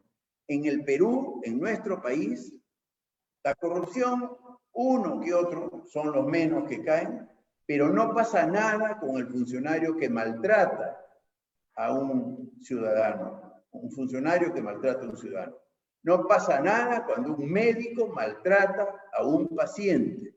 No pasa nada, ¿no?, cuando un funcionario municipal no atiende a un vecino, ¿no? No pasa nada cuando un funcionario público no hace nada, simplemente no firma, no sella, no hace nada, maltrata, ¿no? Eso es falta grave. O sea, no solo la corrupción es falta grave, sino el maltrato y la inacción. Cuando un funcionario público no hace nada, está cometiendo una falta grave y tiene que ser sancionado como corresponde. Pero por otro lado, lo que es peor es que tampoco pasa nada con los buenos funcionarios públicos, que son los más. Yo doy fe de ello, ¿no? Inclusive en el Poder Judicial, en la policía, en la Dirección de Transportes, ahí donde uno descubre mucha corrupción, ahí mismo convive la integridad, la idoneidad, la cordialidad y la eficiencia. Pero esos estupendos peruanos que, repito, son los más, no pasa nada tampoco. Nadie los reconoce, ningún incentivo y están ahí escondidos, abandonados. En consecuencia, hay que terminar con este pésimo forma de gestionar de que no pasa nada, ¿no? Entonces, la propuesta es eliminar los topes salariales en el Estado. Eliminar, ¿no? El buen funcionario público debería de ganar más que el mejor funcionario privado en esa función.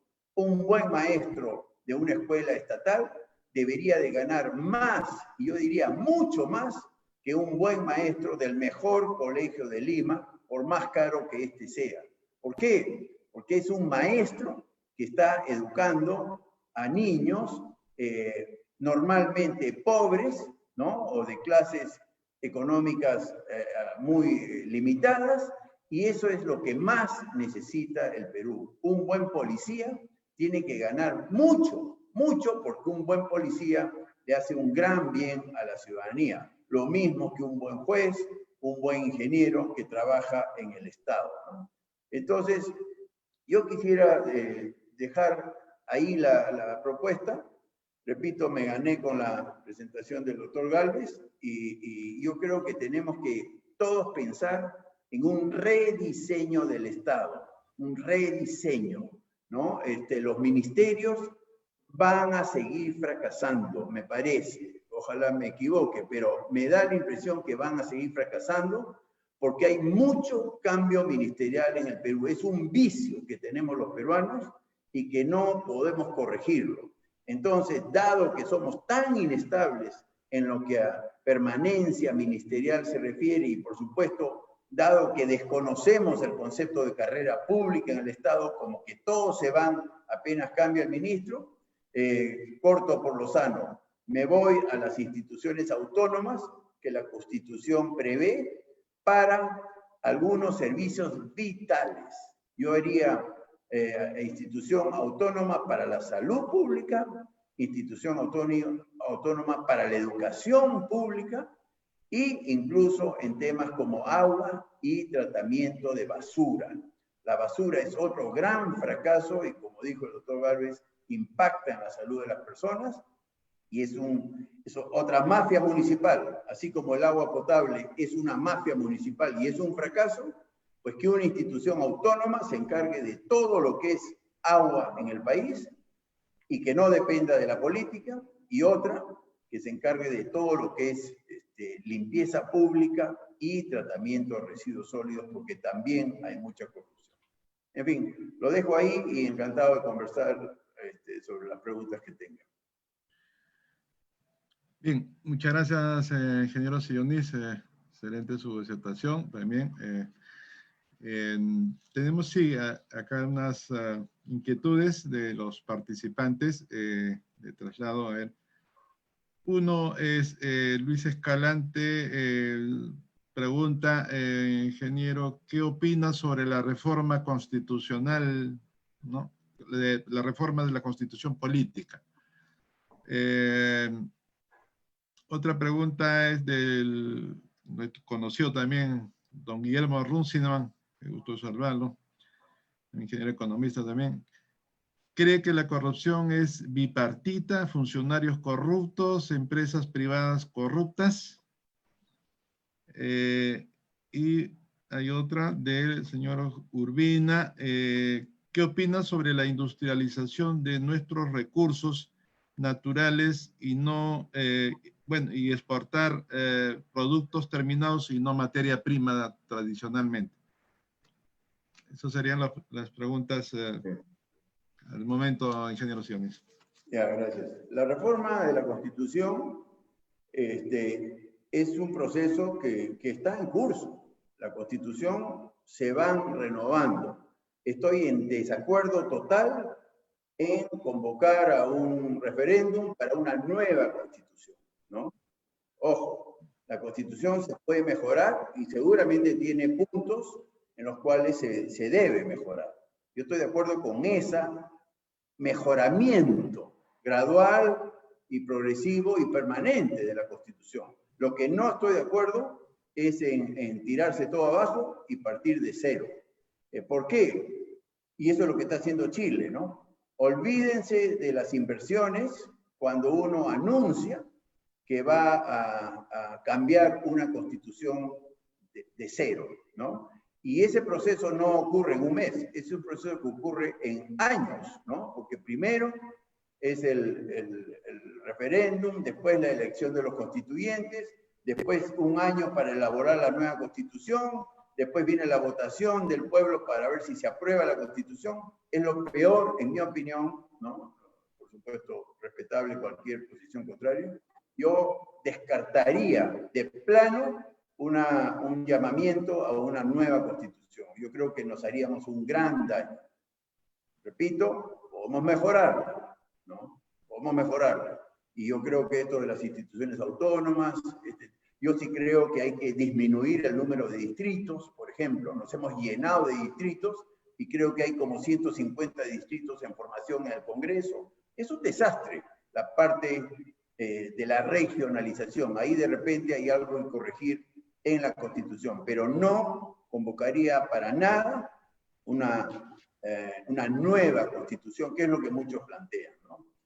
Después, lo de Guillermo, la corrupción no es bipartita, es tripartita, cuatripartita, es todo partita, ¿no? La corrupción está en todos los espacios de la sociedad peruana, en el Estado, en el sector privado, en el sector religioso, es decir, nadie se salva, ¿no? Sin embargo, como creo que lo dije, allí donde hay corrupción, convive la integridad, en todos los espacios. Es muy interesante. Alguien me dijo, y estoy seguro que ha sido una estimación nomás, ¿no? Del 100% de peruanos, esta curva de Pareto que tanto estudiamos en las universidades, ¿no? El 10% es corrupto y nadie los va a mover porque son corruptos y ladrones y coimeros. Esos están ahí y nadie los va a corregir. Hay otro 10% que son íntegros, peruanos camiseta, que jamás se van a dejar sobornar, chantajear y maltratar. Gente ejemplar, 10%. Y el 80% del medio se va para el lado que lidera. Si el que lidera es un corrupto, tenemos 90% de corruptos. Así me lo explicaron. Yo no creo que sea tan preciso. Pero es verosímil, es verosímil. Yo creo que en ICA más o menos aprendimos eso. Nosotros golpeamos a una cúpula muy menor de malos médicos, y toda la salud pública en Ica se cambió de actitud, ¿no? Entonces, a mí me gusta esa apreciación que me hicieron en algún momento. Se necesita liderazgo, pero ejemplar. Y el problema es que el presidente Vizcarra no puede hablar de moralidad, si él es el corrupto, ¿no? El presidente Humala, nos estamos enterando que él era el coimero, ¿no? Y lo mismo el presidente Toledo, con pena, Alan García, todo es coima, ¿no? Entonces, ¿qué liderazgo moral pueden tener, ¿no? Entonces, tenemos que elegir bien, y no es un pulicherre, ¿no? Ahora sí tenemos que tener ojo fino, porque lo malo es que el corrupto funge de santurrón. Todos luchan contra la corrupción, ¿no? El problema es que hay que indagar desde la ciudadanía para que esta vez no fallemos. Cuando entra un líder íntegro, el 10% corrupto nadie lo va a corregir, ni siquiera el líder, ¿no? Pero lo interesante de este esquema es que el 80%, digamos, de indecisos se pone del lado de la integridad. Entonces, eso es lo que yo propongo. Pero sí, contestando a la pregunta, la corrupción está en el ámbito privado, tan fuerte como está en el ámbito estatal, ¿no?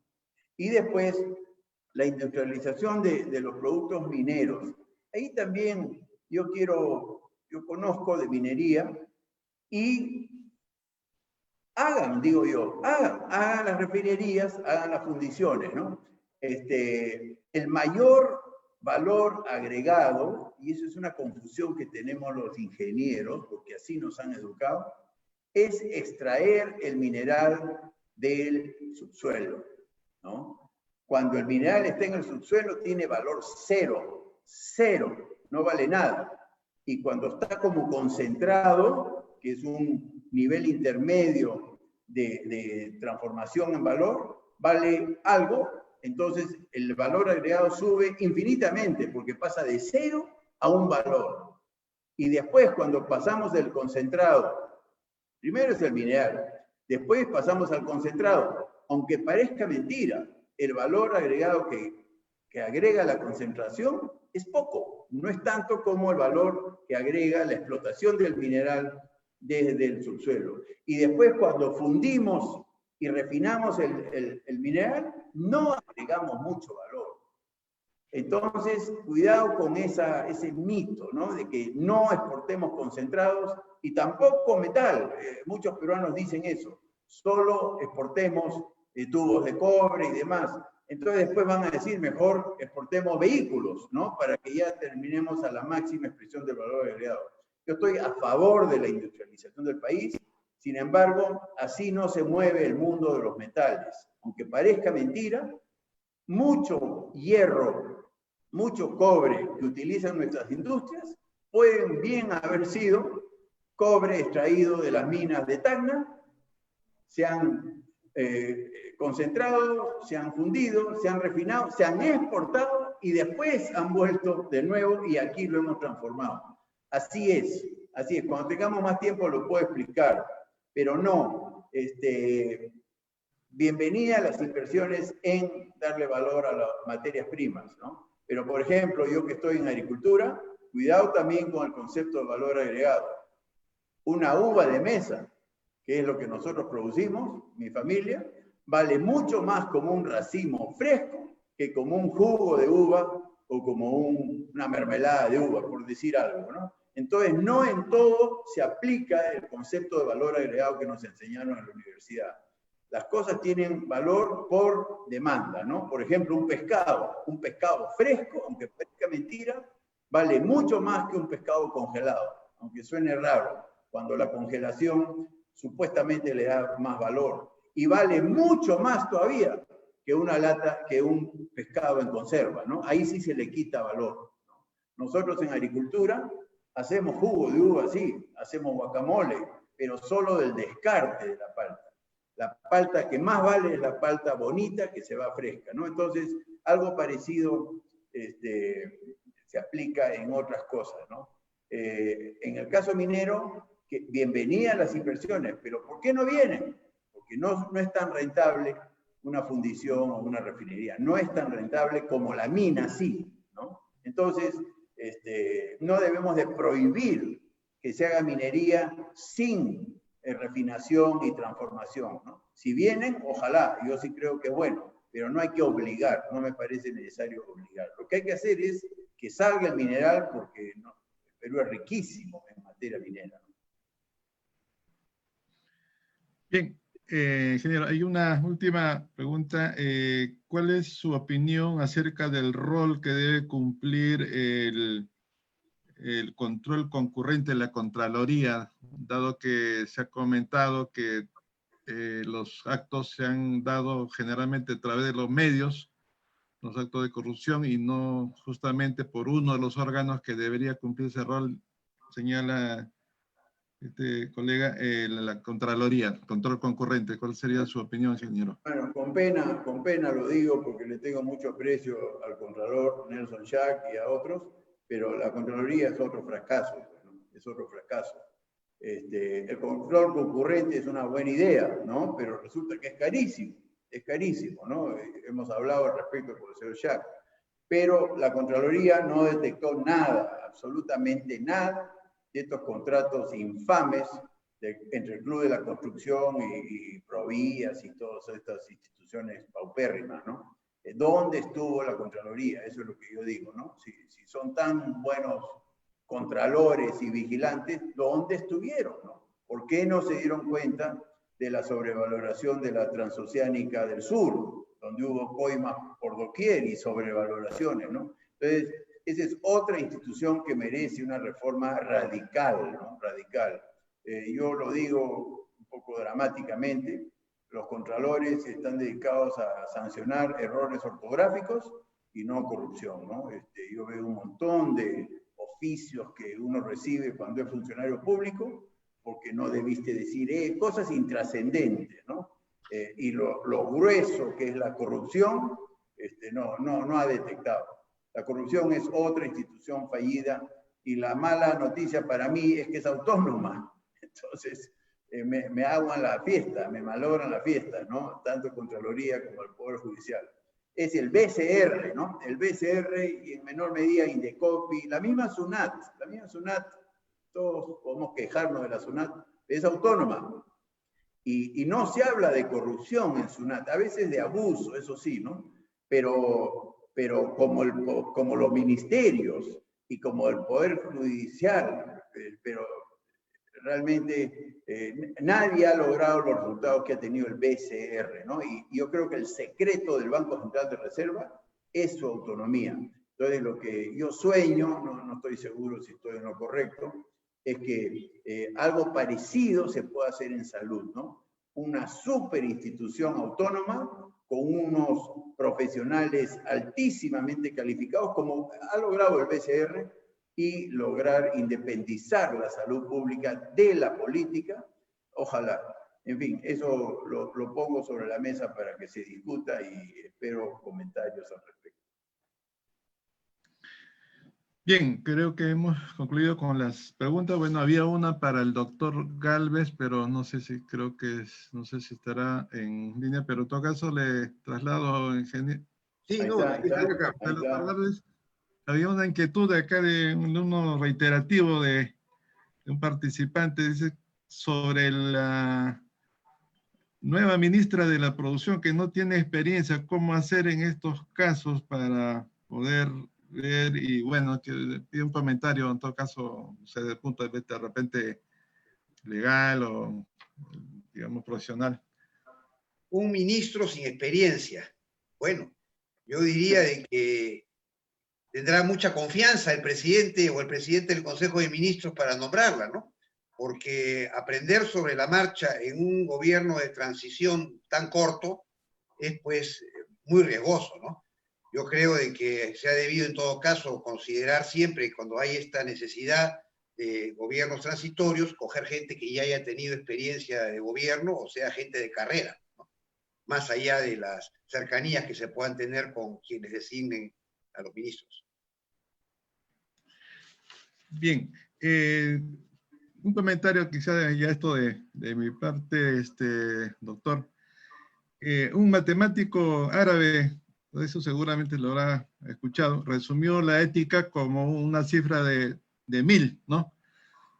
Que uno es la ética y si le agrega un cero es si la persona es inteligente, otro cero más si es rico y un tercer cero si la persona es bella. Pero si todo se quita el uno, o sea, no hay ética. Un comentario quizás por ahí, doctor.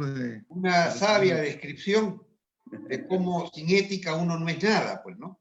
De nada sirve que la persona sea muy carismática, gran orador, encandidador de multitudes, pero si es corrupto, no es un buen líder.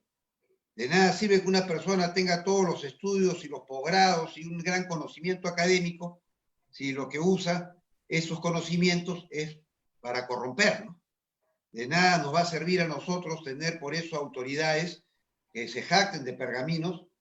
El más importante es la conducta que uno lleva. De ahí es que yo exhorto a todos los electores del país, ¿no es cierto?, especialmente a los ingenieros que ahora nos están escuchando, a que se preocupen mucho y en especial de saber la trayectoria de cada persona que ha llegado. Ahora han nombrado varios ministros y ya están apareciendo en las redes las historias que tienen cada uno de ellos, de denuncias, de cosas pendientes, de malas gestiones.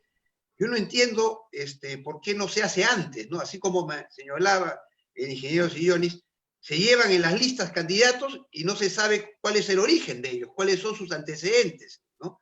Entonces, ahora hay que evaluar, en primer lugar, antes de ver cualquier currículum, cuál es la trayectoria de la persona, cómo se ha desempeñado. Si la persona tiene un entorno sano dentro de su familia y amigos, o tiene realmente un entorno en el cual nadie sabe de dónde vino su fortuna. Porque es muy sencillo. La gente, el vecino conoce de dónde saca el dinero las personas. Lo que pasa también es que en la sociedad, y también lo mencionaron hace un momento, ingeniero Sillonis, se ha normalizado mucho el hacerse rico en la función pública. Ya la gente está acostumbrada a que un alcalde llega con una sola camisa, sin carro, y viviendo en una pequeña casa y termina con una residencia, un tremendo carro y con 20 ternos, ¿no? Y parece que es normal, ¿no?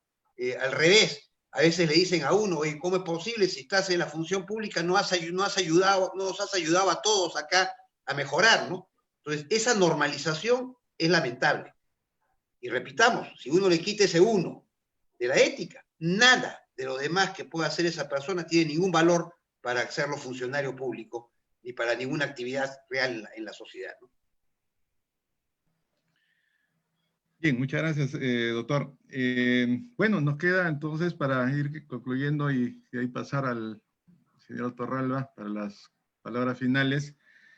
Solamente un comentario de que los ingenieros, como siempre lo hemos dicho, somos parte de la solución y no del problema. Siempre lo hemos manifestado. Así como lo decía nuevamente, somos constructores del Perú, pero hay que construir más gestión, ¿no? Más gobernanza, mejorar los gerentes públicos, por ejemplo, servir es un buen segmento para trabajar. Y nosotros los ingenieros tenemos, bueno, ciertas habilidades también blandas. Y es quizás una ventaja también del colegio que tiene formación y tiene especialidades en diversos, casi que la mayoría de los sectores económicos, como el sector agrario, en energía, infraestructura, producción, gestión. Y bueno, aparte de tener nuestra presencia nacional, creo que es una institución siempre atenta a colaborar con el Estado, con la nación. Y ya de mi parte les agradezco con estos comentarios, ha sido muy ilustrativo escucharlos y desearle al doctor Gálvez pues, éxitos en su proyecto político, en su partido Acción Popular, que siempre hemos tenido, incluso, claro, por supuesto, hemos conocido en esas épocas, en nuestra época de juventud, el arquitecto Fernando Belaúnde Terry, y de paso un tío mío de mi mamá pues, fue maestro de obra de las construcciones que hizo en residencial acá en San Felipe. Y bueno, también así mismo desearle éxitos en su proyecto político pues al ingeniero Sillonis ¿no? En esta etapa. su proyecto Todos por el Perú, ingeniero Sillones, así que éxitos. Y bueno, pues como ingeniero también siempre hacemos una alusión a la China en este tema de, ¿no?, gobernado por ingenieros.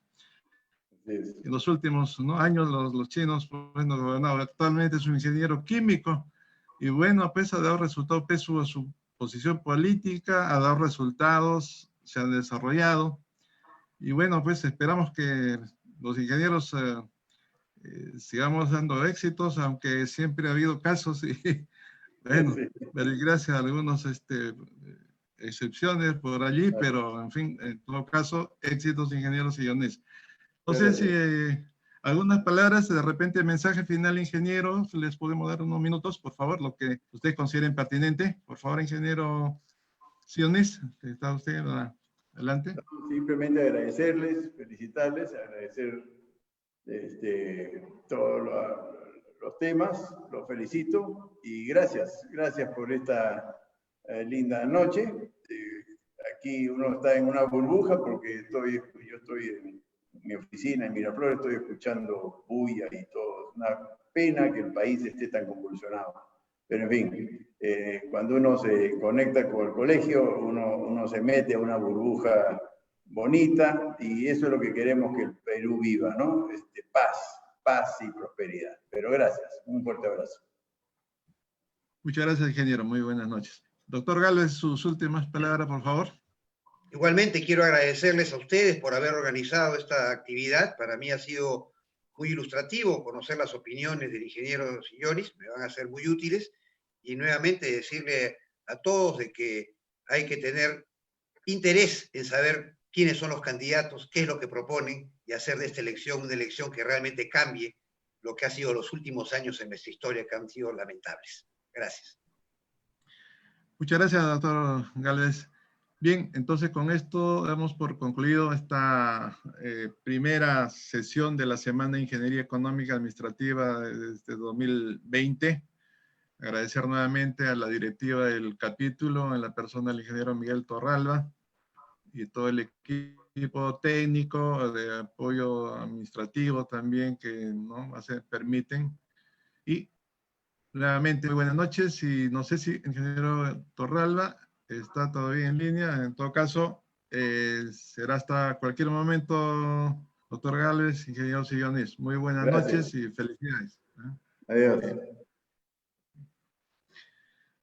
Bien, a los alumnos, a los participantes, por favor, para los que deseen certificado, nos comenta nuestra asistente del capítulo que pueden suscribirse, de hacer un pequeño pago de que desean certificado virtualmente, y también sus certificados se les va a hacer llegar virtualmente. Así que coordinen al link que aparece ahí en su chat o en la fórmula de Zoom. Así es que con eso cumplimos con el capítulo, estimados ingenieros, y nuevamente muy buenas noches y bueno, continuamos adelante y esperamos que todas las cosas mejoren y entremos en paz y logremos, digamos, avanzar para nuestro bicentenario. Muchas gracias y muy buenas noches.